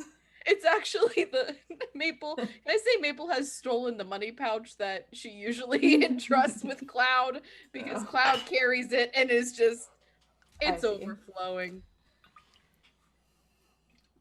Beautiful. Wonderful. Cloud. Just quick question. You mentioned something about like the dragons, like protecting everybody when they were once here, but now they're gone, right? Yes. Were there gods back then, or did the dragons do everything? Like, did people believe in like Paylor? There have always been gods. Oh, okay. The gods have impacted the world over time. They sometimes are more present than others. Different believers understand different things about their role. And are like the dragons like cooler, and like do they talk to the gods more? Like if you're friends with a dragon, then you're like closer to being a god, probably. I have not met a dragon before, but they do have a god of their own. It is entirely possible that that they have a deep connection with Bahamut. It's okay. Thank you. I mean, they are grand beings. Sure. Yeah, I figured. I've never seen one before. Cool. Thanks for the information. Also, not to be like weird or anything. It's definitely, I'm not asking for me. I was just noticing everyone at the table here. But if you have like different like armors or outfits and you want to like cycle through them tomorrow, you're super welcome to. Good night. All right. Asking for free stuff. He waves curiously at the last comment as you head up. Does anybody need to take care of anything before completing their long rest and getting ready to set out, other than the things that we've already spoken about? Going once, going twice. You awake from your long rest, feeling quite refreshed, having the opportunity to recover your needed spell slots. Yes, I should probably press the long rest button. Bjorn also happy to have I was really happy to press that button. recovered his spell slots. Okay. Well, let's go kill some undead. Yep. Woo, and some fiends. Ahzyris, as usual, every morning casts mage armor. How would you like to proceed? Bjorn says to you. Normally what happens is I'm up front and I get hit a lot until I die, and then everyone else finishes the fight. But also Rhys wears heavy armor, so Rhys will be in the back this time with me. Do y'all want to go in through the front door again, and because we know the area, or do y'all want to try that sewer? I kind think of we like should the try front the door. sewer. Oh, okay. Too opposite. Well, Bjorn just well, kind of that's chuckles as you but begin this conversation. There might be a chimney. They might not have respawned in like the. If it's in a sewer, then it wouldn't really be a chimney. It's called something else. What do you mean? Oh, I just thought there might be another way to get in. I'm not climbing up a poop chimney from the sewer. I think it was a joke. Oh. Joke all the same. Any of you particularly stealthy? Ahzyris takes a step back. Oh, with Finn's help, yeah. I guess if anybody is, probably is me, and then I can also, maybe I've got this thing I've been working on, worked pretty good yesterday, that helps keep a group of us a little bit quieter. All Cloud is a right. cat, so I'm a bit stealthy. Perhaps not as much as Fenn, but. All right. Well, if a couple of you wanted to be invisible to try one route, we can do that, and then you can either come back out and let us know, or if Ahzyris wanted to be part of the group sneaking in, he could just speak to me.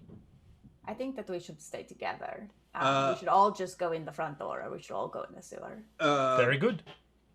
Cloud, can I have that cinnamon stone? Yeah. Who are you Let's just go in the sewer, I guess. going to It will be contact? dark, so. We, Well, that is for me to carry it in case I need to contact you if I go in invisible. I understand. If this all goes tits up, then I just want to make sure that I'm like, all right, help or run away. Oh, I see. good impression of panic. I really felt it there. Well, you know. So which way are we going? I'm Going in assuming the we're going sewer. invisible. Yeah. Great. I'm happy to go invisible. I'm happy to go first. I'm happy to maybe get a better understanding of how to appear panic by maybe dying, since Rhys has that prior experience. But along with that, what do y'all think? Sewer or front door? Give you lessons later, but front door is my vote. Sewer. Good talk, everybody. I kind of want to say front door, mostly because the sewer's gonna be like single file, and that's gonna suck. And then also it's gonna be dark, so some people can't see. So I vote front door.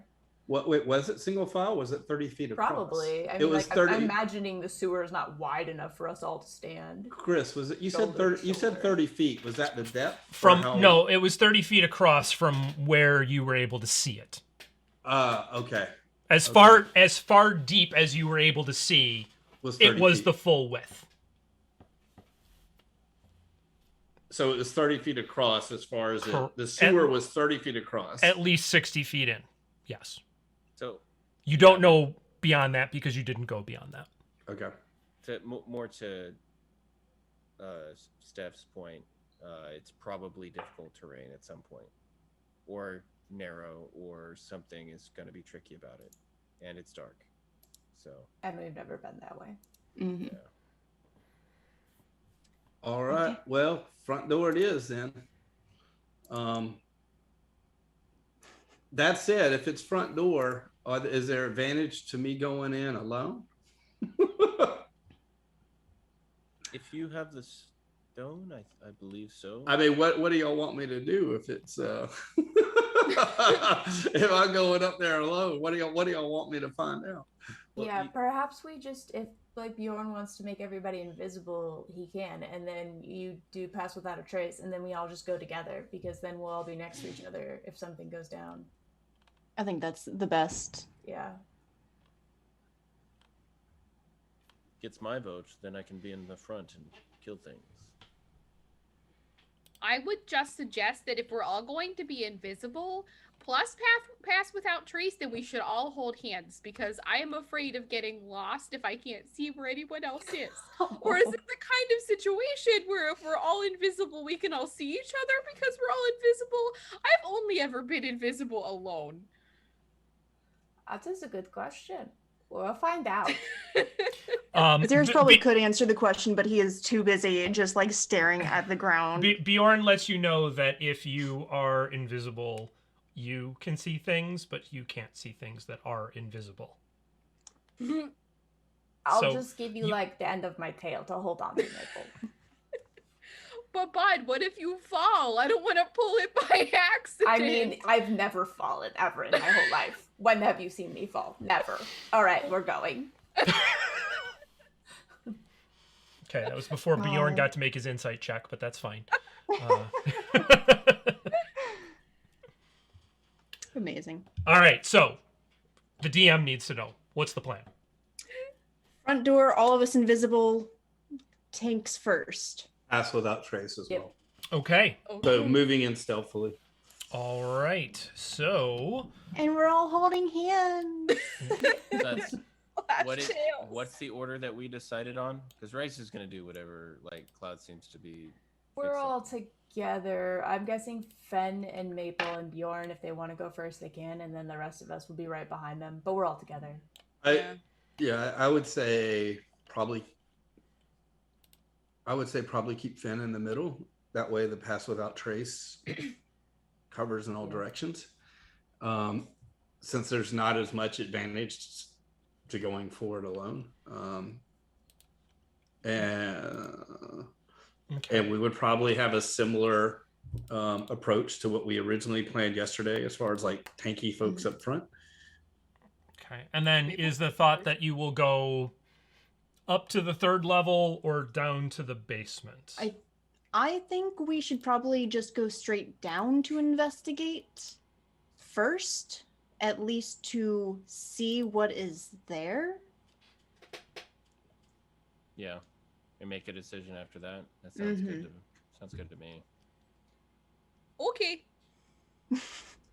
All right. Yeah, I guess if we go down and they don't know and they don't hear us or see us, then we can at least maybe explore a little bit before it inevitably hits the fan. Indeed. Bjorn, just so you know, Bud, when we go through all these here vines, you're gonna probably have to go extra fast. If you need help getting out, then I can pull you a little bit, but just warning you. All right. We can do that. Okay, so we are going to go in through the front door, right? Yep. That's the plan. Charging right in. Okay. Quietly. All right. Stealthily. So With a +10 to our stealth. Bjorn casts invisibility on all of you all, so you are Chris, invisible. did you make his token a bear? Yay! Actual bear. What else would it be, Oh my Jake? god. So, you very easily enter, all invisible. You all enter the 1st level of the keep. Nothing appears to have been very much changed from what you had seen yesterday. There is no obvious signs of any movement down here. There are no new drag marks or anything like that. So, what would you like to do? Stealthily go towards the thing that goes down. I think they're called stairs. Okay, so everybody is going to head towards the basement. That. Cool. What is the order going to be when we get down to the basement? Who's going down? Ahzyris in the back. Okay. Who's going down first? Is it me? I think usually Rhys goes down first. Okay. Get Rhys. it? Because he dies. Okay. It was good. So Rhys first. Rhys first because he can cast Divine Sense and see if there's any undead or fiends down there. Ah. And Maple also can't see. Okay. And until we Okay. light up her axe. Until she So, removes her axe hat. Yes. Okay. All right. So Rhys then. Then Maple? Then Fenn. All right. Rhys then Fenn. Rice, Maple, Fenn, right? Rhys, Maple, Fenn. Okay. as he steps down, he is going to cast Divine Sense, which is the 60 feet detect undead fiends or anything, Okay. unless it's find total cover. All right. Stand by. Let me just get everybody, including Bjorn, on the map. Someplace. And I would imagine Bjorn, Cloud, Ahzyris after that. Probably. Yeah, however you guys. Yeah. As we're getting in there, Cloud is going to moosh their paws together and cast Aid. And so it's only up to 3 creatures within range. So I will boost the HP by 5 to Rhys and Fenn and probably myself. Well, thank you.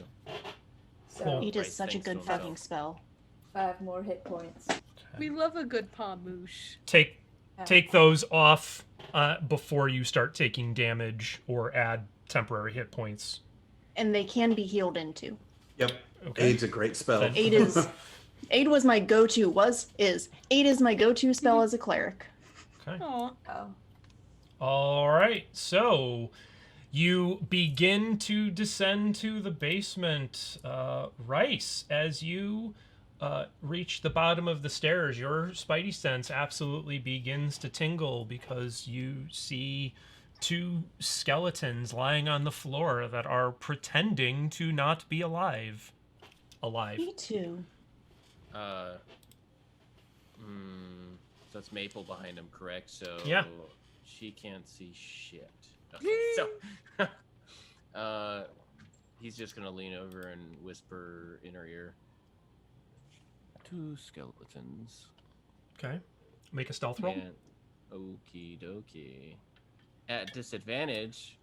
+10. Great. Oh, that's a big 2 + 10, 12. Aw. Okay. So far, you seem fine. Okay.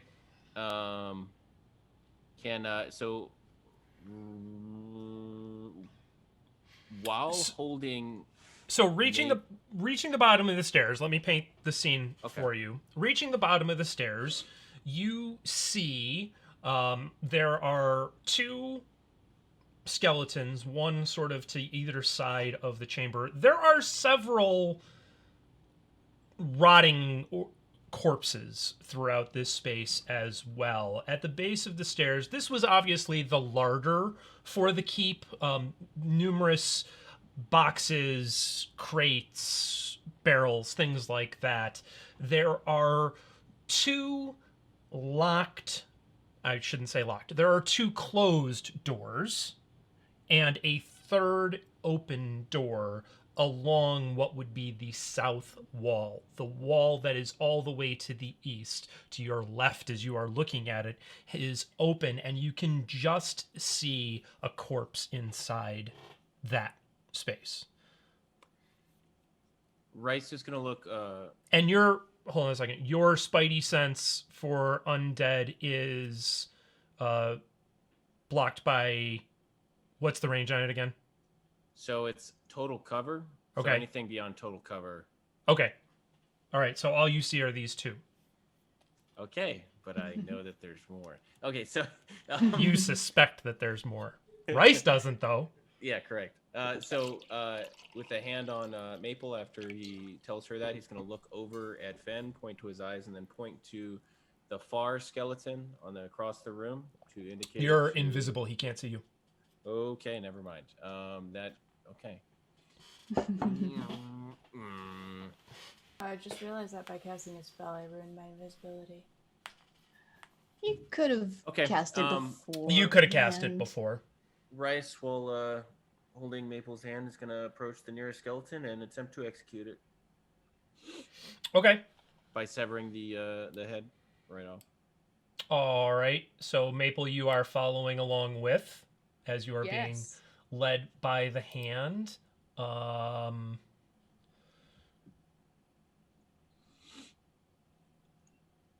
Do you need me to roll? No, I needed to look at something. So, yeah, just go ahead and give me an attack roll. You get a surprise round on this. Advantage. Is it prone? So it is prone. You are invisible. Oh wow, that's pathetic. Okay, 17. Okay, yes, with a 17, your sword slashes down into this skeleton, doing how much damage? 7. And can I use my second attack, or is that Yeah. stabbing? He's just gonna stab it a couple of times. He's gonna look over. No grunting. And he pops back into existence. And a 24 to hit for 10 damage on his second little stabby because he kind of only nicked it the first time. Okay, so yeah, so at that, the skeleton pops out or just melts into the floor, shattered into bones, and you spring into existence, having attacked while invisible, raising the ire of the other skeleton. So at this point, I will have you, Maple, and the skeleton all roll. Maple, you are still invisible. Am I down there as well, Chris? You can come down. I mean, you tell me. Would you have come all the way down to the bottom of the stairs? How far? How big are the stairs? I would have been trying to maintain the distance of pass without a trace. So yeah, sure. So I probably would have. I'm guessing maybe at the foot of the stairs. Sure, you're at the bottom. Others are still there. Yeah, you're at the bottom of the stairs, so you can go ahead and roll initiative as well.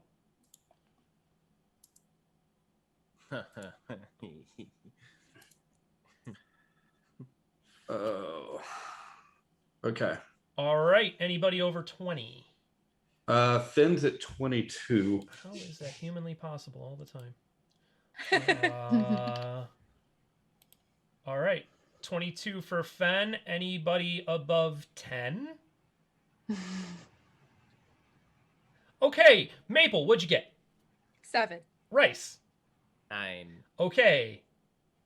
All right. So, Fenn, there is a skeleton rising up. The other 3 of you will be able to enter on the next turn because it would take that amount of time to get down the stairs if you're choosing to come down. So, Fenn, you're up. There is a skeleton rising up from the floor. Fenn is just going to move towards this corner where this door is. Okay. And is going to hold his action. Okay. On an attack on the skeleton until after Maple attacks it. Okay, so you will go after Maple's. Yeah, basically I'm trying to hold on to my invisibility for a bit longer to see if I really need to expose myself. Got it. That sounded bad. So that ends your turn then, right? Yeah, okay. Definitely with that last comment. All right, so. Outstanding. So you are holding yourself until you expose yourself, and then you will. All right. This is no more lay on hands jokes. All right, Rhys, you are visible to a skeleton that is growling and grunting in your general direction. Well, Rhys isn't very complicated in how he solves problems, so he's going to walk up and he's going to give it a couple. Okay, go for it. Walk up and give it a couple of hookah. Is it still prone? It has used it is in the process of getting up because it was alerted by your presence. So okay. And first swing is a big 14. That hits. Great.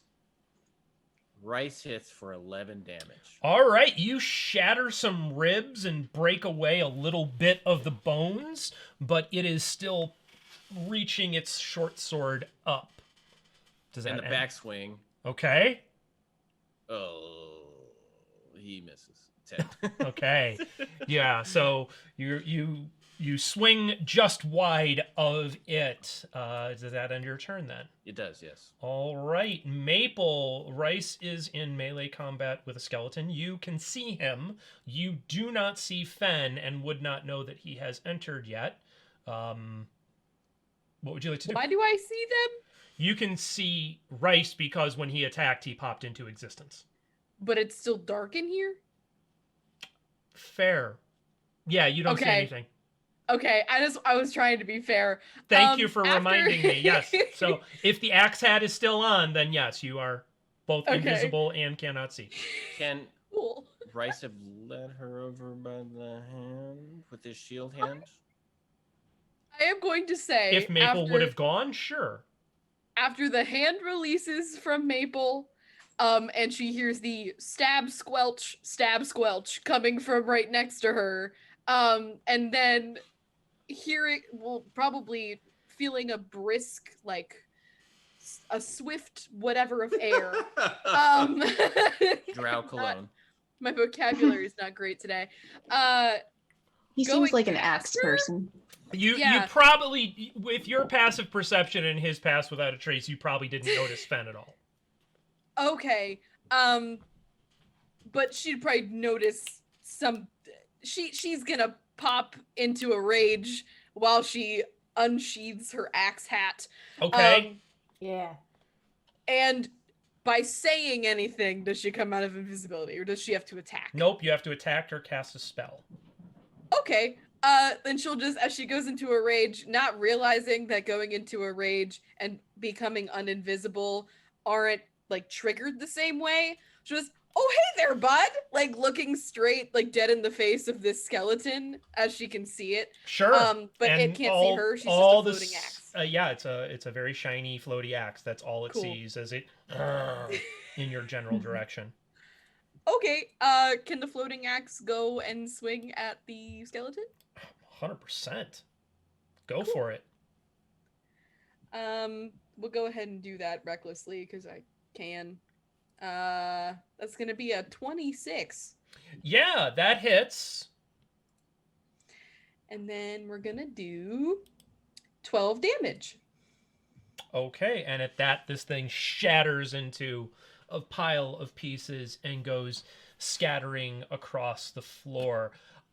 Fenn, you having seen this, having seen Maple pop into existence as this thing was shattered, you begin to hear scraping sounds behind the door that you're standing in front of.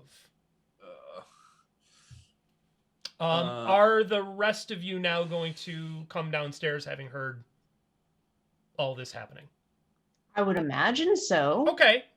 Cloud will look at Ahzyris and be like, here we go. And they're going to cast protection from evil and good on themselves. Okay. And then head down. When Cloud says that, he's just like, we probably should have placed bets to see how long it took. And then he's going to follow. Can I say Maple used the rest of her movement to get in front of the other door that Fenn isn't in front of? Sure. Okay. Easy enough. So, having heard that, Fenn still invisible and still maintaining pass without trace, is just going to whisper to the others, they're scraping behind the doors. What? Rhys is They're scraping behind the doors. The scraping gets louder. Rhys is gonna position himself in front of the leftmost door. Okay. And look around and say, perhaps we should check the chest over there while me and Maple Perhaps we stand should- here. Do more of the fighting. I just cast protection from. I thought we were here to kill things. Oh, for you, bud? Absolutely. Maple, Are these- as you say that, you begin to hear scraping at the door that you're standing in front of as well. Does it seem like there's anything moving from the open door? You don't see anything, but you can go over and look. Cool. If I we will do, step Let's do. I will step here to see if I can see or hear anything. Okay. From where you are at, you can see that there is the room appears to be roughly 10 by 10. You can sort of see the walls. There is the corpse of a dead dwarf lying on the floor. Cool. Doesn't sound like anything's moving in there yet. You, at this distance, go ahead and give me an investigation roll, because it's far enough that your passive perception wouldn't necessarily.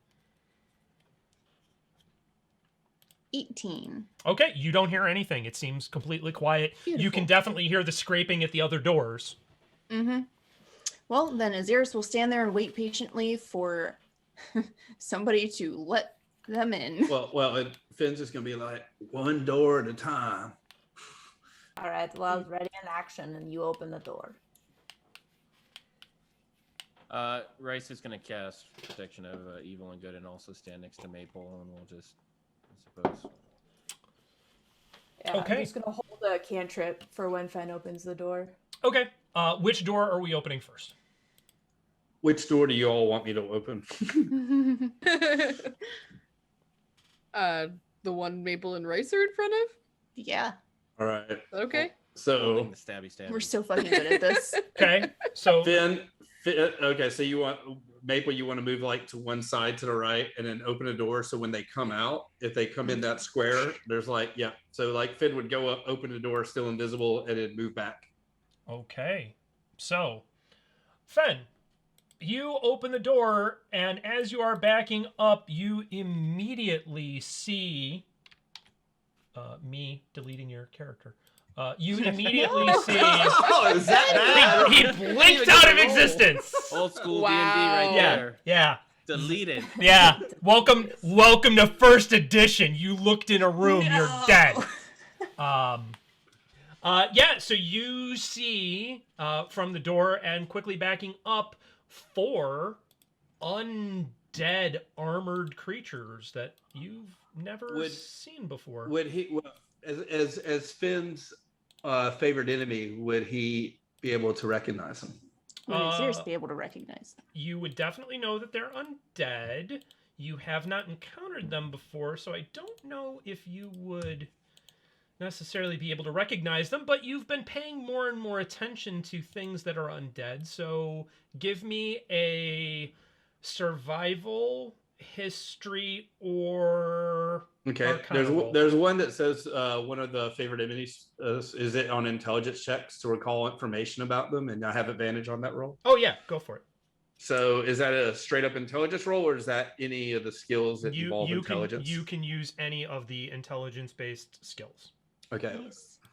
Ahzyris got a nat 20 in Arcana to figure out what those are for a 26. Okay. That was a 21 for Finn. Okay, yeah, you would recognize these as whites, I guess, technically is how it's pronounced. White rights. Yep. Cool. Yeah, they are actually currently singing the Clash's Wyatt Riot. So Yeah, that's Do we know anything about them? I mean, you know that they are pretty vicious attackers, that they are undead. You would know that they can drain the life out of things. All right, so leave the meat shields up first. All right. Cool. well, and then Finn's just kind of hoping that leading out, they don't know that the other two are on each side of the door, so they can. Sure. All right, so everybody roll initiative. Yay. I was holding a cantrip. Do Yep. I get to shoot it off? Yeah, sure. It's at Sacred Flame, so it's actually a Dex 14 save. Okay. Or Roll. just one of them. Okay, it'll target the first one at the door. With a 15, it saves, Okay. and you are visible.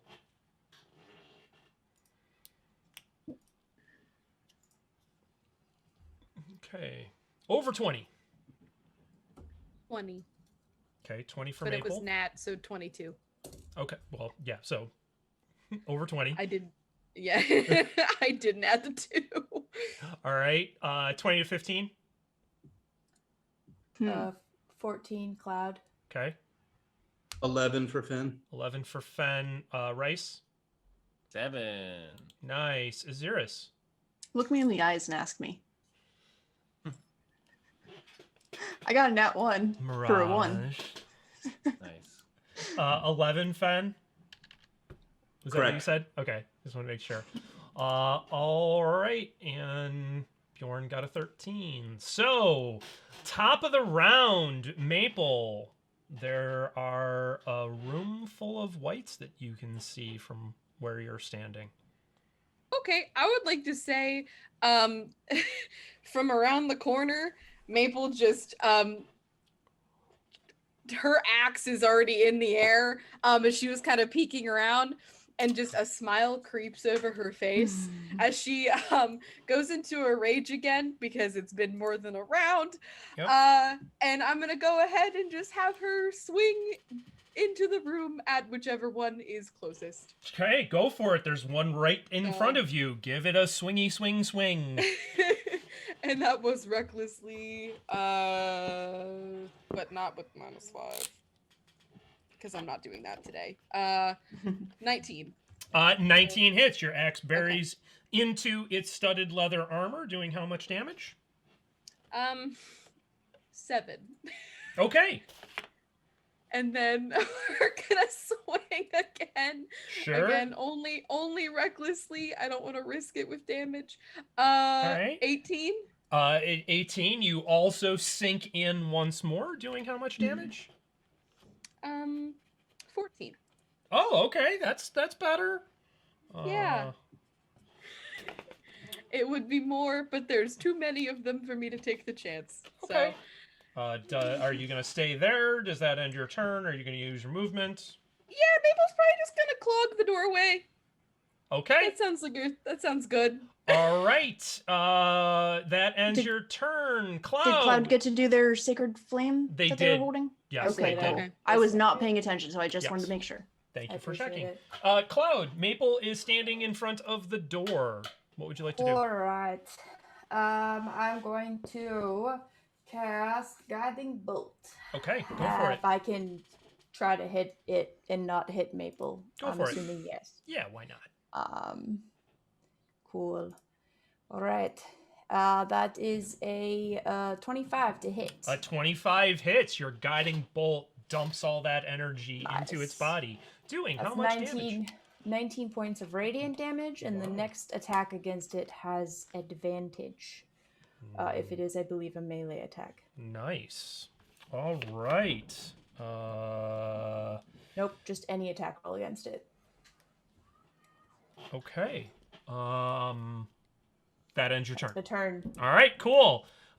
Bjorn, seeing all of this, is going to. What is he going to do? He His is best. going to go ahead and he is just going to magic missile because he does not want to burn up a whole bunch of good spells on stupid undead.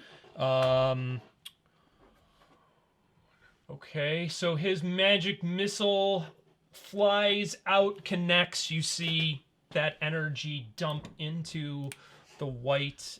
He is going to go ahead and just use a little bit of his movement to get between, just behind Fenn and Ahzyris, but sort of between them, where he can get a little bit different view, and that will end his turn. The whites are sort of backed up by virtue of this bottleneck, and aren't really in a position to be able to move through one another. So the first white is going to ready a attack and hold it in case it is able to find a target at some point. Fenn, you're up. What would you like to do? Fenn is going to move back against the wall, Okay. and he's going to hold an arrow attack in case another one comes forward, but he's going to maintain his concentration on Pass Without Trace and does not want to turn visible yet. Okay. Sounds good. All right. So at that, Maple, the white that is immediately in front of you is going to make 2 attacks with its longsword. Advantage, by the way. Oh, good. You're welcome. So an 18 to hit and a 16 to hit. Both of them.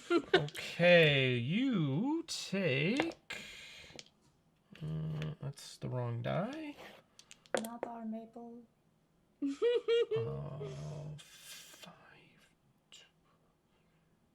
You take 16 points of slashing damage total. Halved, then, because of your rage. And that, at that,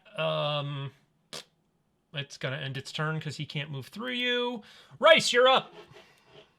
Okay, so seeing that, Rhys is going to step forward and sort of angle his sword to stab it in the neck.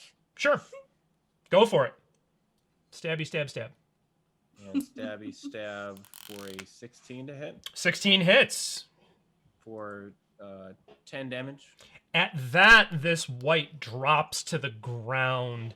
This sort of ugly black, kind of blood-like thing pouring out of its neck as it hits the ground. Does that end your turn? Can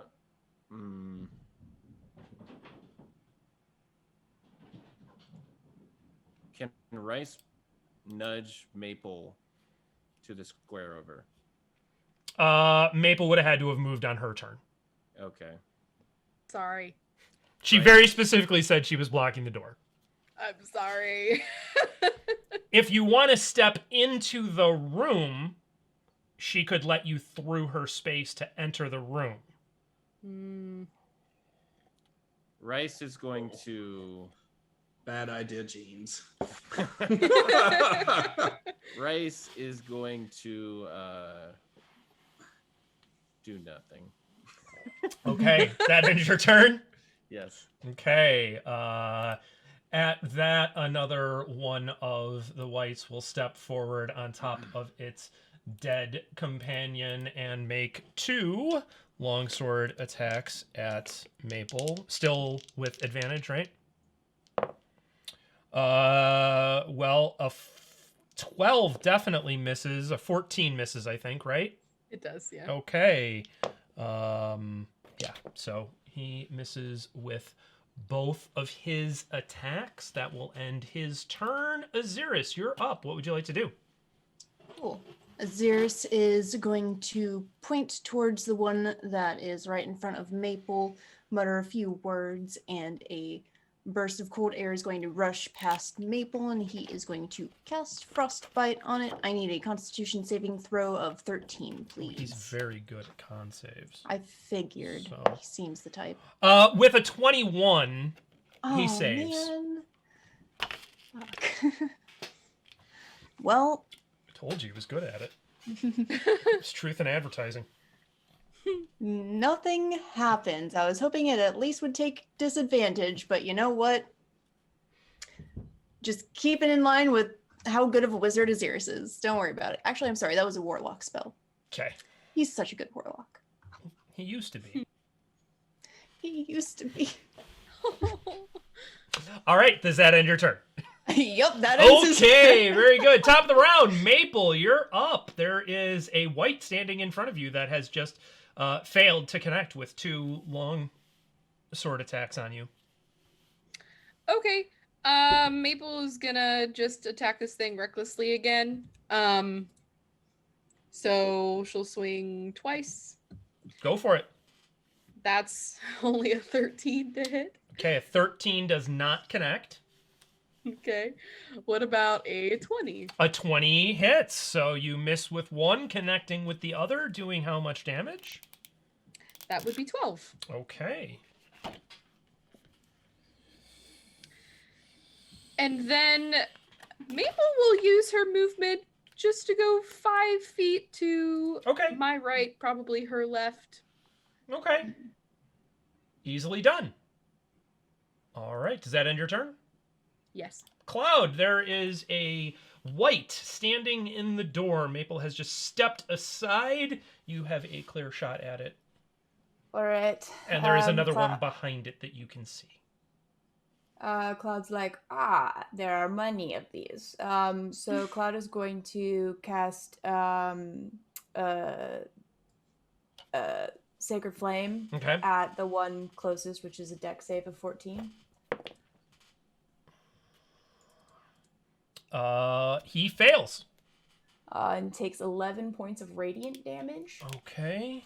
And then Cloud is going to cast Spiritual Weapon because they're, or save the spell slots. I'll just save it. I'll just do nothing. Okay. All right. That ends your turn? Yep. Stay where you're at? All right, cool. Bjorn, seeing all of this, is going to go ahead and continue to keep it simple, and he is going to cast another magic missile attack. Ooh, nice. So that energy powers its way in, and you can see the undead creature sort of shudder as this happens. That he's going to stay right where he's at. It's going to end his turn. Another white being allowed past its friend now is going to come out into the space. It is going to, seeing both Rhys and Maple standing there. Maple, it had been able to see you from the corner of the room, so it's going to attack you first. Wow, that's impressive. Does a 15 hit? Yes. Okay, so he hits with both attacks. Okay. You take 2 attacks for a total of 11 points of slashing damage. Okay, is that halved? Yeah, if you're raging, yes. That's the total. You have it. Okay. I'll just give you the total. You have it. That's fine. He's going to use the rest of his movement, though, to come one... Actually, he's going to stay right there because he knows he'll take attacks. He's going to stay right there. That's going to end his turn. At that, one more behind them is going to go ahead and push its way out, around, and through its friends, where it can take up a position next to Rhys. Rhys, he is going to make 2 longsword attacks on you. Does it take 2 opportunity attacks for pushing through? It'll one take from each. It'll take because one. It went through the middle. It'll take 1 from Maple because it doesn't leave Rhys's melee range. Okay. So Reminder, Maple, you DM. can.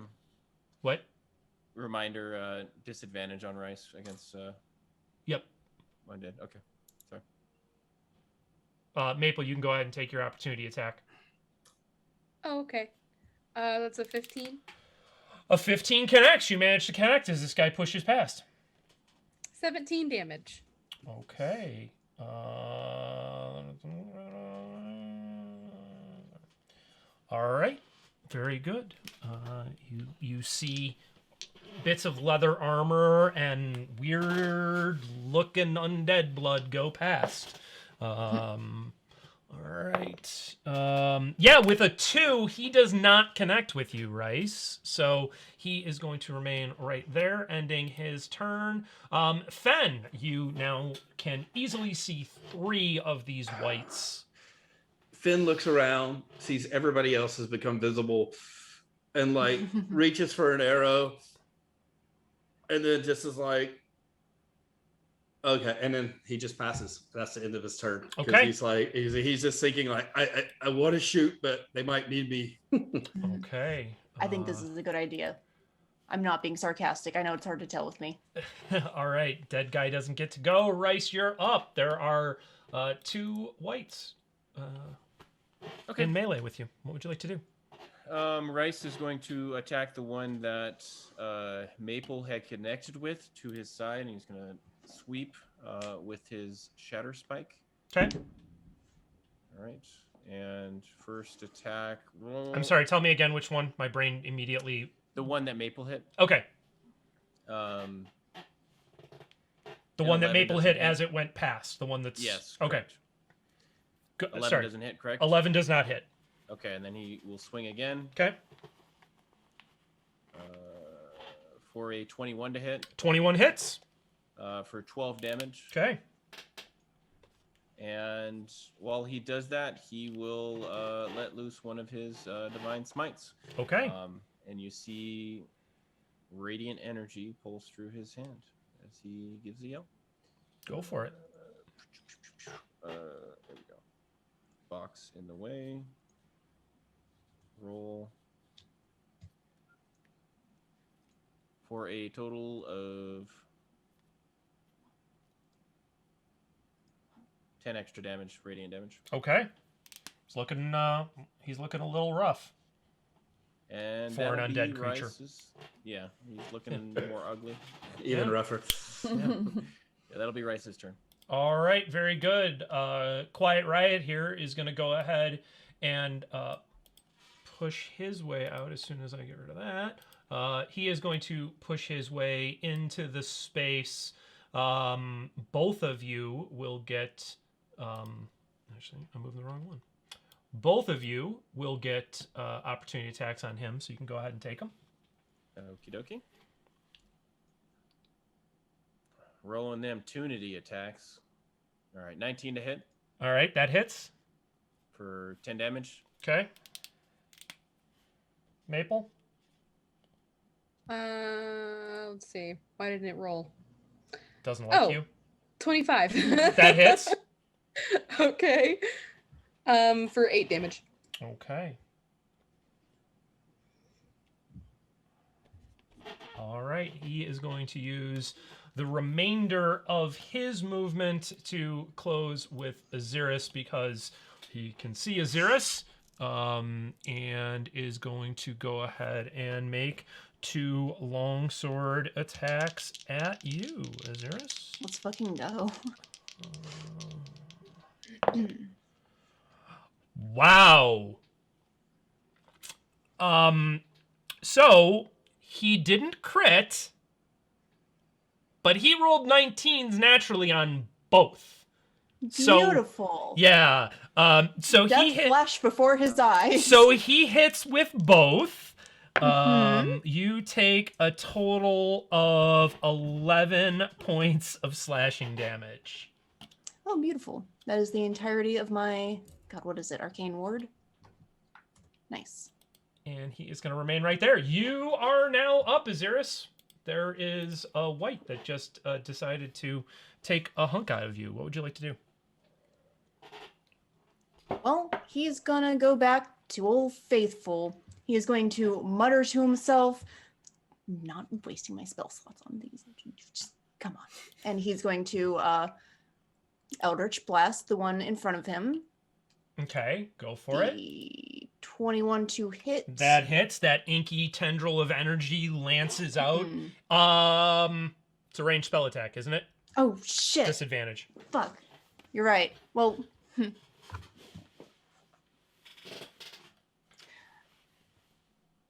since I was an idiot and I forgot that it's a ranged spell and he is not an idiot, can I just say that I attacked somebody else?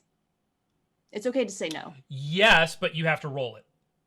Okay, I will gladly roll again. I will let you go after one of the ones that is not in melee with you to Okay. be able to use it. But Thank you. Ahzyris is much smarter than me. I understand. I didn't call it out right away either, so. I forget things very easily.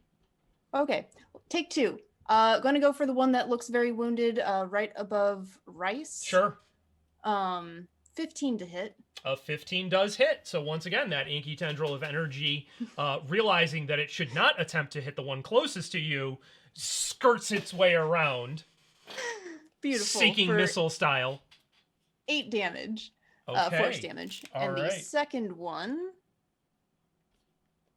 24 to hit. 24 hits. Going for the same one if it's still up. Sure, it's still up. Cool. Another 8 force damage. And at that, it drops to the ground. Beautiful. Does that end your turn? Yep, he does not move. Okay, very good. Top of the round, Maple. There are 2 whites standing within melee range of you. What would you like to do? Okay. Well, Mabel would like to just swing wildly at both of them recklessly, not taking -5, no Okay. risks. So that's a crit. And then Okay. does an 18 hit the second time? Sure. So you're trying to hit each of them? I am trying to just go after one of them first. Okay, which one are you Probably going the one after that- first? Which one is weaker? The one that is between you and Rhys has been hit more times. That one. Okay. All right. Um, So 2 attacks land on him, doing how much damage? So I shouldn't really gender it. 28, that's with the double damage, plus 14. Okay, yeah, it just splats into the ground. Cool. And then Maple's gonna make one more attack on the guy above her for a 19 to hit. 19 using- hits. Okay. And that is for 14 damage. Okay. He's still up. And Maple would like to get between him and all the spellcasters. Thank Okay. you. All right. Thank you. Easily done, staying Yeah. within melee the entire time. That ends your turn. Yep. All right, Cloud. What would you like to do? Alright, there's just one up left, so I will Correct. cast Sacred Flame, which is a dex save of 14. Reliable. He fails. Alright, takes 4 points of radiant damage. Okay. And I hiss under my breath and hope that I can cast spells later. Pass the Okay. turn. He hisses back. Okay. Bjorn is up and sees all of this that's going on. He moves to within melee range of this thing.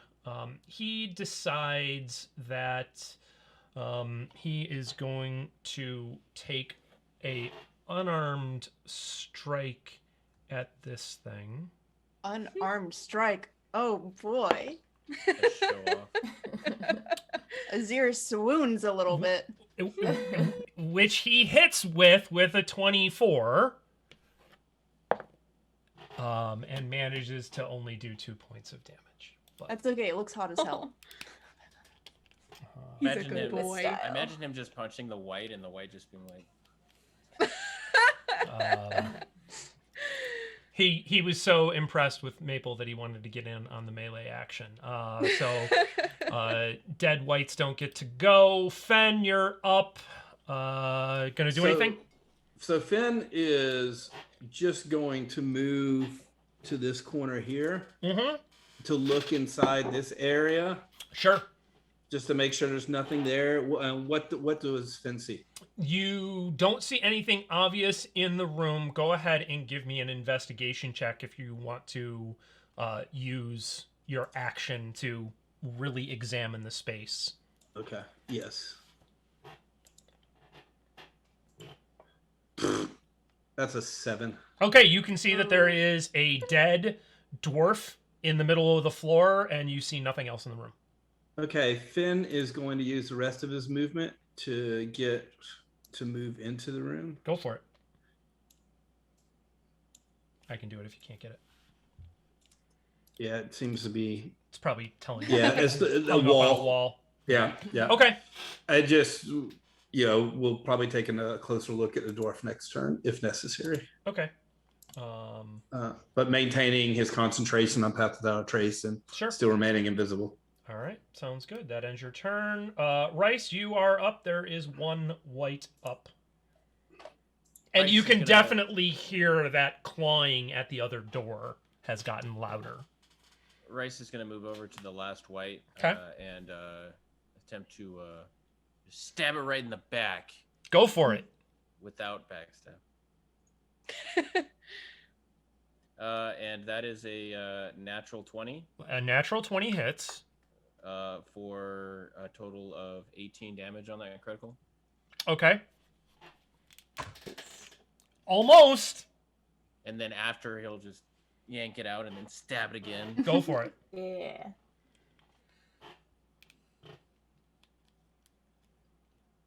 Uh, 15 to hit. 15 hits. With For the 11 second, damage. anything you do on this one is going to drop Okay. it. So with that second stab, it drops to the ground dead. And he is going to position himself in front of the door with the scritchy scratchies. All right, easily done. So we will not end the current initiative turn. But Rhys, your action is ended. Does anybody other than I know Fenn wants to examine this dwarf? Does anybody want to do anything else before we decide that? I'm assuming you guys are going to open this other door since Rhys is walked in front of it. Oh yeah, we're super smart. I would like to hold get this Eldritch Blast for when the door gets opened. Okay. But that's about it. Okay. Easily done. You won't. I'm going to roll initiative on whatever is in that room. It's not a surprise attack round. They know you're there. So. Okay. But you can hold it as a held action from this round. So if something comes out, it'll be a held action from this round. So it's not technically a surprise attack round, but they haven't entered the space yet. Cool. If that Right. makes sense. Take it.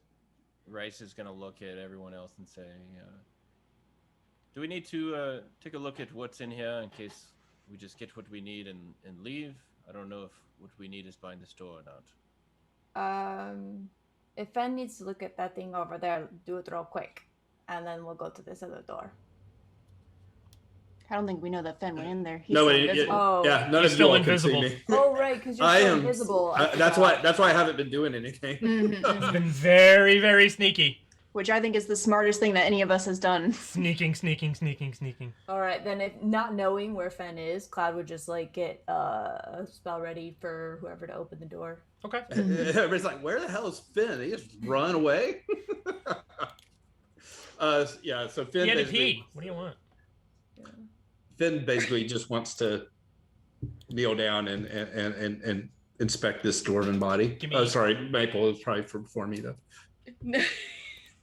For logistics purposes, I would like to say that during this round, Maple punches a corpse with an unarmed strike and will take whatever damage GM grants in order to save her last rage for upstairs. You take 1 point of Okay. damage Cool. to keep your Thanks. rage up. Fenn, go ahead and give me an investigation roll. Maple, you shouldn't be so hard on yourself. That's an 8. An 8. Oh, Okay, as Fenn. you pour over this corpse, you don't find anything super exciting except for a chain around its neck with a key on it. Yeah, so Finn's going to examine the chain and key, maybe make sure it doesn't look anything. Finn is going to pick it up and remove it, but is going to like put a piece of some cloth over it just in case it's like cursed or something. Okay, easily done. You are able to remove the as yet undetermined, cursed or not, key from around the dwarf's withered neck. And then just move it into a pouch for until whatever next is there. Easily and done. then, and then finishing up is going to look to move back into the main room, Go for it. into this corner. Okay. Yep. You may all position yourselves where you would want to be before the door gets opened. Rhys is Oh, right sorry. where he belongs. Excuse me. Pardon me. We bump into And- each other, just like, oh, excuse me, Right, so sorry. Bumper buds.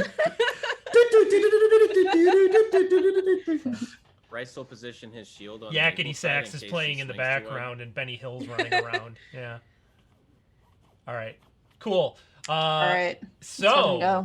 at that, we are going to go ahead and say top of the round. Maple, you're up. What would you like to do?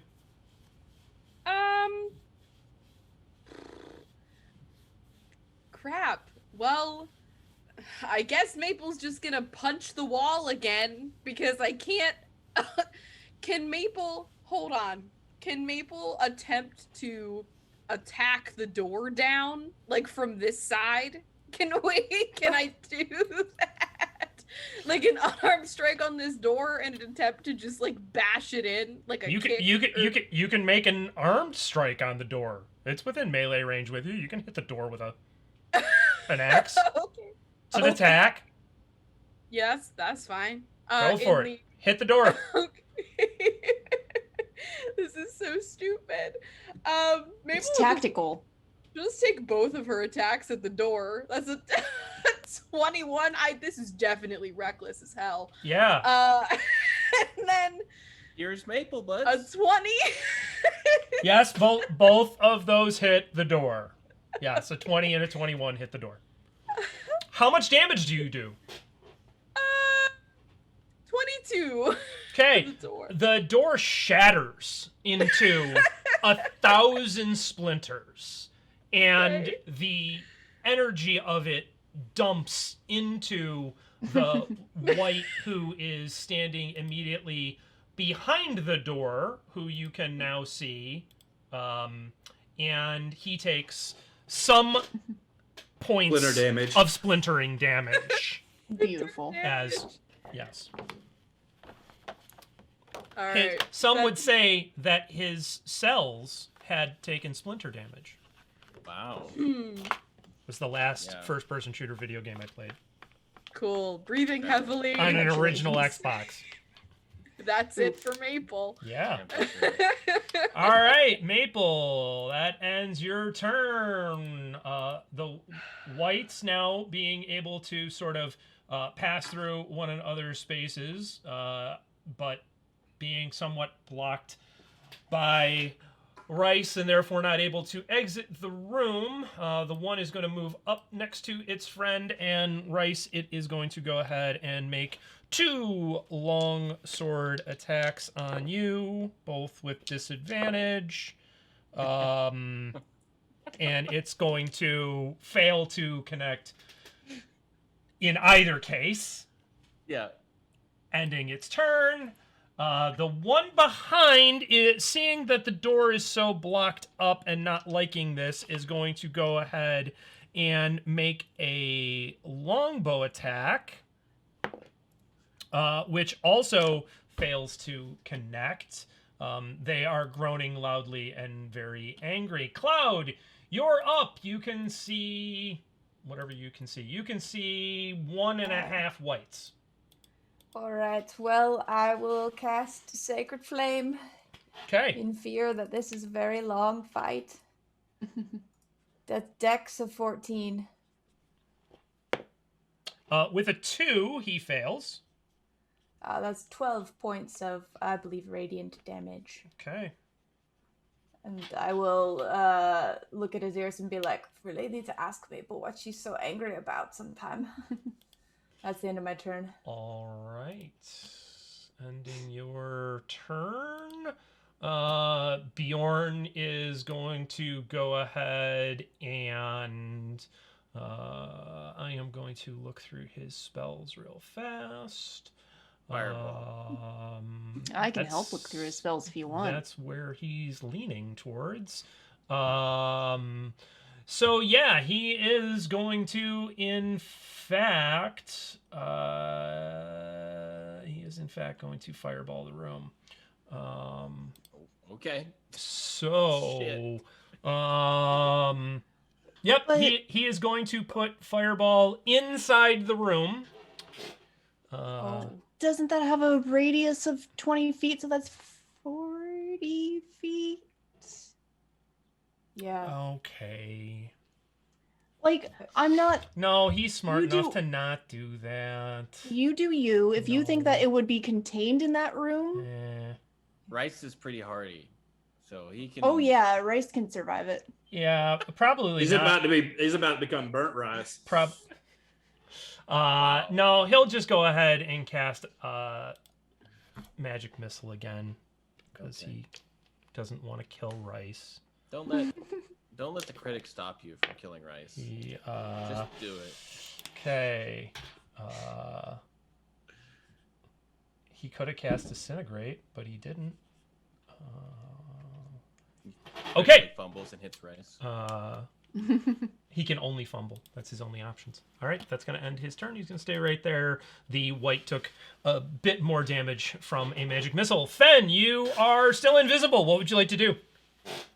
Cloud, I'm still here. And that ends Finn's turn. Okay. Fenn is being smart. I fully support this. Rhys, a white is going to attempt to take a couple of stab attacks at you with its longsword because it can. First one misses horribly. Second one, 17 doesn't hit, right? Even with disadvantage? Correct. Okay, yeah, he misses you as well. So, Rhys, you're up. There are now 3 whites that are all within stabbable distance for you. Okay, he will pick the one that is right in front of him, and I don't believe a 10 hits. 10 does not hit. And he will swing again on his backswing. And I don't think a 13 hits either. A 13 just misses, so. And he is going to just very sadly sigh and kind of look around to see if anybody saw him miss twice. And that is his turn. All right, you gonna stay right there? Yeah, he is. Okay. With that, the one directly in front of you laughs, having seen you miss twice, and is going to... he is actually going to attempt to make a life drain attack on you. Sick. 19 hits? Sure does. Okay, 19 hits. Thank goodness something happens. I need a Constitution save. Cool. That is a 21. Okay, so you do take 7 points of necrotic damage. Okay.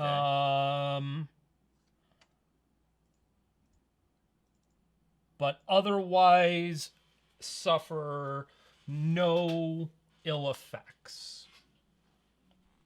Great. And he's unhappy about that. Well, Rhys is sad too. That ends his turn. Ahzyris, you're up. What would you like to do? Beautiful. First of all, he's just going to say, "You're doing great, Rhys," and then he's going to Eldritch Blast, the one that is directly in front of Rhys. Go for it. Because see if that affirmation works for Rice too.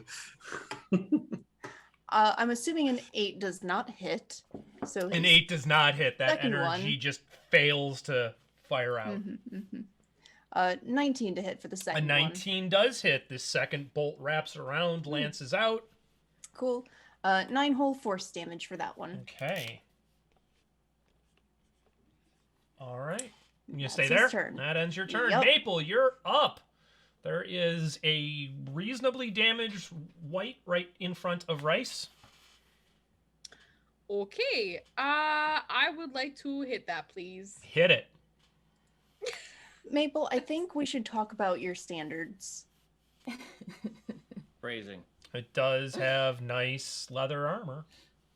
Probably 15 and 21. Both hit. Nice. So we got 11 damage and we got 13 damage. So what is that, 24 Okay. total? All right. He's looking That'll- really rough. That'll be it. All right. At that, it is one of the whites' turn. They are going to make 2 longsword attacks on Rhys because Rhys is standing there. First attack misses. Do it. Second attack misses. I really hate this disadvantage thing. The longbow guy is going to go ahead and take a shot at you. He misses. Cloud, you're up. All right. If I have a shot, I'm going to Sure. Sacred Flame and be like, oh boy, one of these days we're gonna get through all of these. The dex of 14. Okay, with a 18, he saves. Okay. Then I grumble and stare at my paws, and then I pass the turn. Okay, Bjorn is seeing all of this. At this point, does sort of half growl at Rhys and Maple. If you move away, I can fireball the room. But for now, is going to magic missile past. That actually connects and drops the first one who is right in front of the door. So he drops him. He is going to stay right there, having told you, though, that if you move, he could maybe help more. I forgot. Also, on my turn, I would go when Fenn talks to me, and then I. Okay, yawn. easily done. All right, Fenn, you're up. Cloud, do you need a sweater? And Finn pulls out a couple crocheting needles and starts working on that, and that finishes his turn. Outstanding. I love it. Maybe a scarf. Rhys, one of the whites who is directly in front of you, is going to go ahead and make his 2 longsword attacks at you. Nice. First one definitely hits with a 19. Second one misses. You take 8 points of slashing damage. Ow. And he's very happy that he finally did something. You're up. There is a dead white on the ground and one on either side of it that have not used any of their movement. Okay. Rhys is just gonna stick behind his shield, standing in the door, and just give him a couple stabs. Left or right? He will go left. Okay. And with a natural 20. That hits in this game. That's sad. Only 9 points of damage. Okay. 9 points of stabby damage. Yep, and then he will use his second stabby for a 17 to hit. That hits. For, ironically, 13 points of damage. All right. And that's his turn. All right. That ends his turn. Ahzyris. The dead do not get to go in this game, so you are up. That's great to know. Well, still not wanting to waste spell slots like you want us to. I am just going to fall back on Eldritch Blast again. Okay. Yes, I am impatient. I'm not that impatient, though. 19 to hit for the first one. I'm going to aim for the furthest back one that I can see. Okay. 19 hits. Cool.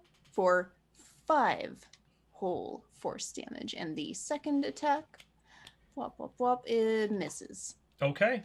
All right. Sounds good. And he stands still with his exciting turn, just muttering to himself as per usual. All That's right. it. That's his turn. Maple, top of the round. It's your turn. Fun. Okay. Maple. Can Maple push past Rhys to Sure. just You can step into the room. the- You can I move know through, that's- you can move through your friend space to get into the room. Can I reach them otherwise? No, because there's a wall in the way, and the other guy has Okay. technically got a gap. He's not Okay. in melee with you. Cool. Maple's not messing around this turn. I'm just gonna say they're reckless as heck, but she's also gonna take the -5 to both attacks. So we'll see. All right, so you're gonna step into the room. Yes. All right, So that'd be 19 on the first one. 19 hits. Which one is first? Probably the one in the corner, so to the right of Okay. me. Okay, And then a 15. both hit. Okay. Okay.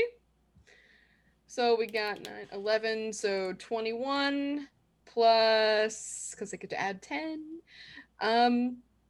21 plus 19, so 40 damage on this guy. Okay, he does not look very healthy at this point, even for a Yay. white. Cool. That will end my turn. Okay, so I can't, because I can't scoot anywhere else without taking an attack of opportunity. Okay, that's great. All Thank right. you. So at that, you now are surrounded by 3 of these things. The first one is going to make 2 longsword attacks on you. An 18 hits. Does a 17 hit? Uh-huh. Okay, so those both hit. He does. I regret my choices. 8, 10, 15 points of slashing damage. Okay. The second one is going to go ahead and make 2 longsword attacks at you. He misses badly with both of them, failing to connect. Cloud, you're up. Maple has just jumped into this room, and you have heard her sort of grunt a bit as she has taken some damage. Can I see one of them? It's kind of the only reason I'm asking is it does look blocked. You can see the one who is in the corner to what would be Maple's right. All right, I will cast Sacred Flame on it again. Cool. Dex of 14. With a 15, he saves. Okay, then I will just like keep looking at my paws, being like, maybe I'm having the same problem as Ahzyris. Also, Fenn, why are you still invisible? Where are you? And then I'll pass the turn. Okay. Bjorn sees all of this and is going to move a little closer so that he can get a little bit better of a view. He does not want to use that. Not gonna fireball. He is going to go ahead and magic missile. Ooh. All right. It connects for some amount of damage. He goes for the one furthest back. And that will end his turn. Fenn, how is the crocheting coming? He has now moved up to setting up an easel. And Nice. He's painting happy little trees. All right. And Finn just is like, I figure at some point someone's going to have to go out in advance to figure out wherever we're going. And that I don't want to be seen doing that, but I know it's me now. So that's it. And then just I pass. That's it. So Okay. that's I was like, yeah. Maple, you're going to take 2 attacks from a 16 plus 4, 20 hits, and a 20 hits. 10.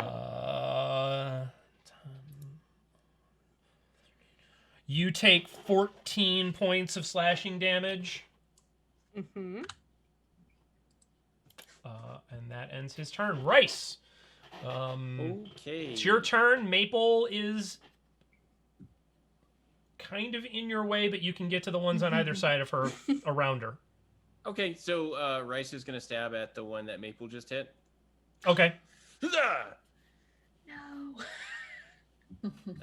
For a very impressive 9 to hit. Okay, that does not connect. You're being very delicate to avoid hitting Maple on accident and manage to not connect with anything. Okay, and then he will try again, and with a 16 to hit. A 16 does hit. This time you realize that you need to be just a little more aggressive and pokey poke. Excuse me. And then he stabs the white for 13 damage. Okay, sounds good.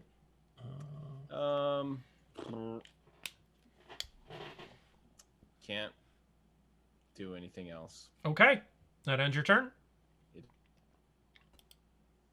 Maple! Does.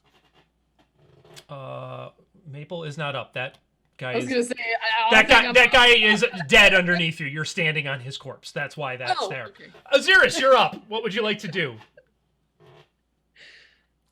Ahzyris is going to use Frostbite once more. Okay. So I need a Constitution saving throw from. Which one should I hit this time? Maple, tell me which one to hit. Am I Cool. allowed? The one on the left in the All right. corner. All right. Con So save? I need a con save of 13. Yeah, he fails badly. All right, beautiful. So with 2d6 with the total of 3 cold damage. Okay. But he has disadvantage on his next attack, which is the important part. Sure. Absolutely. All right. That ends your turn.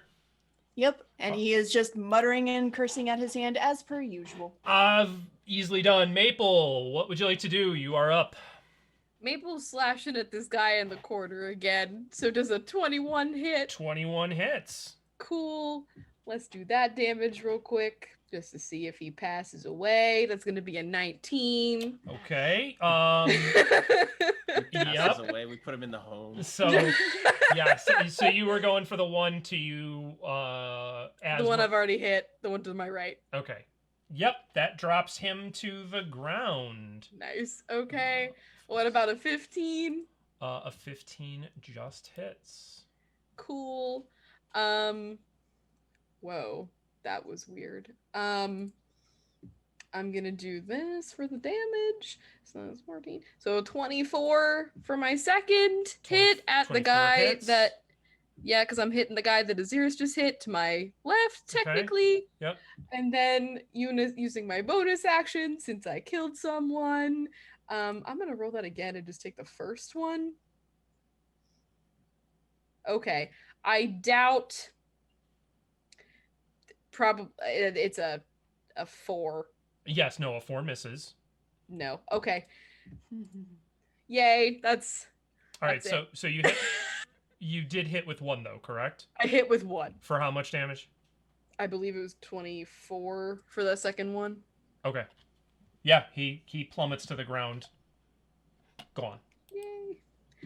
Okay. So there is That's it. one more standing up in front of you. Can I scoot to the other side of him so people can hit him Yeah, as long as you stay other within than melee. me? Yeah, that's fine. Cool. Totally. Thank you. All right, he is the last one up. He is going to go ahead and make 2 longsword attacks at you. He crits on the first one Okay. and doesn't crit, but hits on the second one with a natural 19 plus stuff. Mhm. So Okay. on the crit, he rolls like shit on the crit. 8 and 7. You take 15 points Okay. of slashing Is that- damage. Is that halved already? Nope, you Okay. do the halving. I'll give you the I total. was just making sure because Yep. you crit. that, Okay. That will be the new rule is I'll give you the Cool. total. You do the Okay. math. And that will end his turn. Cloud, you're up. You can probably not see a standing wight from where you're at. You might need to move. All right. Yeah, I'll move over here by this barrel, Okay, you should and be then able to I'll see see him then. it, Yep. and then I will cast Sacred Flame Okay. again. I need to roll the die in the tray. With a 5, he fails. Okay. And I'll be like, all right, maybe I just needed to shake it. Except that I did the least amount of damage, 5 radiant, Okay. that I could roll. So, I'll be like, Ahzyris, I'm having the same problem that you're having, and then I'll pass the turn. All right. Bjorn's up. He is. Yeah, he's just gonna go ahead and magic missile. Because again, he's gonna save good spells. Oh man, he's rolling like shit. Okay. Hey, join the club. Casters, man, casters. We're so good at this. All right. That ends Bjorn's turn. Fenn, have you moved on to pottery or what? Fenn is just kind of like fuming, but he's like, this is a strategic rather than a tactical decision. Yeah, Strategy is the overall goal. So Cool. pass. Cool. Rhys, you're up. There is one vertical white. Okay. He swings at that vertical white. Like that. 25 to hit on the first one. That connects. For 8 damage, and Okay. then the backswing is a 9. Yeah, that does not connect. So. Okay. All right, ending your turn, yes? Or are you going to move more? You do have more movement. I'll just put him out of the way so people can hit that white. Okay. Okay, cool. Ahzyris, what would you like to do? Step over a little bit. Okay. And then point and just do a little Eldritch Blast. Okay. Pew pew. Pew pew. 15 for the first one. Pew pew connects. For 1 force damage. Aww. Okay. Great number. The second one is a 17 to hit. Also connects. For 8 force damage. All right. All right. He's still up, but he's definitely taken some damage. After he does that, he just looks over to Cloud and is just like, "I'm so sorry. It's really awful, but I believe in you."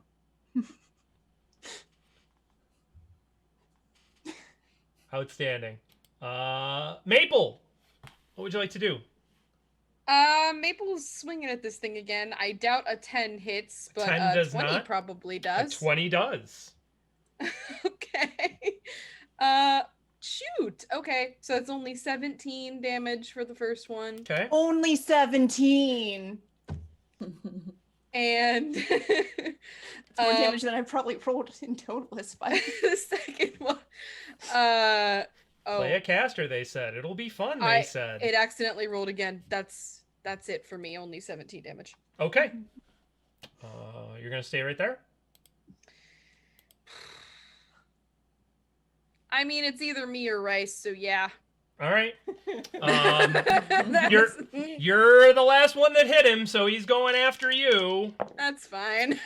I dug myself into this hole. Does a 16 hit? Yes, sir. All right. It does. I'm not beefy. He hits with both of his longsword attacks, but he does not crit on either one of them. And rolls like garbage. 7 points of slashing damage out of 2 attacks. Everybody's Look what rolling the great. barbarians do, though. Soak damage, apparently. All right, Cloud, you're up. Wow. All right, I will try to Sacred Flame it again. Okay. Yeah. So 13 is the roll. Then it fails. I'm trying to beat a 13. 14. 14 14 dex. is the roll. Yeah, so with a 12, he fails. Okay. That's 7 points of radiant damage. And at that, this From fire. thing just crumples into the ground. Huzzah! There you go. You had it in Rhys the whole is gonna time. reach I over figured that and Ahzyris. put a palm on Maple to heal her for 20. Okay. Wow, thanks. Is there a mirror in there? I'm going to call. Maple in a newly healed, somewhat frenzy, looking around. Is there a mirror anywhere? There are no mirrors in the room that you are in, Maple. Okay. Rhys is gonna take a look at the chests in the main room. Can we do a sweep? Absolutely. Everybody Yeah. give me... I will say that everybody is looking at everything, so each of you give me an investigation check. And I will let you know what you collectively end up finding from those various rolls. 22 for Finn. 22 for Fenn, 12 for Ahzyris. 12 for Ahzyris. Cloud? 4. Okay. Rhys? 1. Okay. He sees the chest though. Can he just he physically sees them? He does physically see the chests. Maple? Fine. I don't know what he... 9. Okay, so... and I will go ahead Thanks, and Fenn. roll 1. Okay, Bjorn rolled a 15. So, as you I'll keep begin that up. exploring this space, looking around in great detail, you can sort of smell that whatever was in these various casks and whatnot has just moldered and rotted down to nothingness. You know, you can certainly open them if you want, but you can tell that this all contained food at some point, and it's just sat here for hundreds of years, just turning into a pile of nothing. And like the bottoms of the barrels have been rotting away from all of it, and there's kind of this sludge oozing out from around all of it. Looking at the various corpses that are down here, you can definitely discern that these were adventurers who came down at some point and attempted to do this and did not succeed. But they did shut these guys into rooms. Or they had not gotten as far as opening those doors and only opened one door. That is a good point. One thing that you all can tell very quickly is that the room that was originally open that contains the corpse of the dwarf is not as deep as the other two rooms. And Fenn, as you go poking around in there, you see a very small hole in the brick that seems like this key that the dwarf has might fit within it. So I'm gonna basically drop the key for a second so everybody can see it. I'd say I found this on the corpse of the dwarf, and then I'm gonna pick it up. Mm-hmm.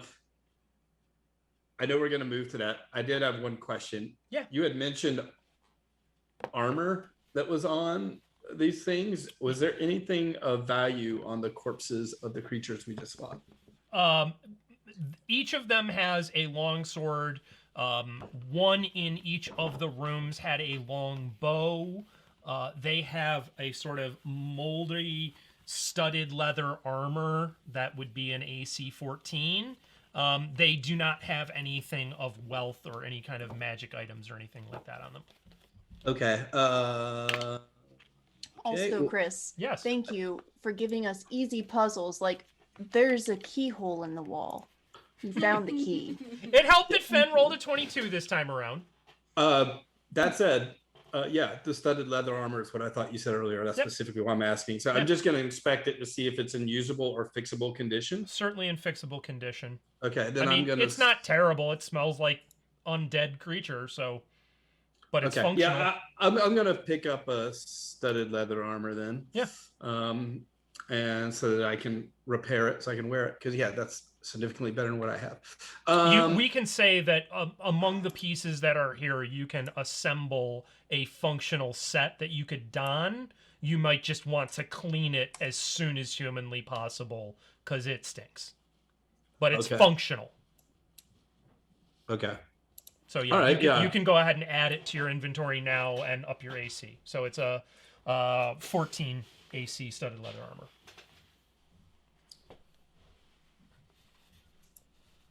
Okay. All right. Thank you. Yeah, I need you as to be everybody harder to hit. Nice. As everybody is investigating and doing so good, as Fenn is investigating and we're all kind of standing around kicking the corpses over, Ahzyris is going to sidestep next to Bjorn and just be like, "So you fight as well as spellcast? It's very interesting. I've only seen folk do that with swords before." I like to try and save some of the better stuff at times. I probably could have done better if I'd thought about it a little harder. Well, this wasn't an ideal situation. I think we were all... It's fine. I was still impressed. I appreciate it. That is all. Okay. So with that, Finn's going to inspect to see if there's any traps around that keyhole. Let's see if he can figure that. Sure. Go ahead and give me an investigation check. That's a 7. Okay, you don't think there are any traps? Okay, so Finn's like, all right, should we open this? Let's do it. All you've ever seen. And he's gonna put the key in and try to open it. All right. He's invisible and quiet still. He's still concentrating. Okay. So at that, the key turns and the door begins to open into the room that you're that it's in. And as it opens, you see a hole in the floor going down. And that's where we're going to end for tonight. So, thank you all for joining us for this evening for our adventures in Umbranthal. We will see what our friends get up to next week. So, at that, thank you all for joining. Again, thank you for the subscriptions. Thank you for the bits. Thank you for sticking with us through the technical difficulties. We appreciate all of you. We will be back on Monday at 9 p.m. Eastern, 3 p.m. Pacific for Keeps and Conversations with our very own Altamirage. And we will be back next Wednesday at 7 p.m. Eastern for Adventures in Umbranthal. We will see you all soon. Have a great night. Cheers. Love you all.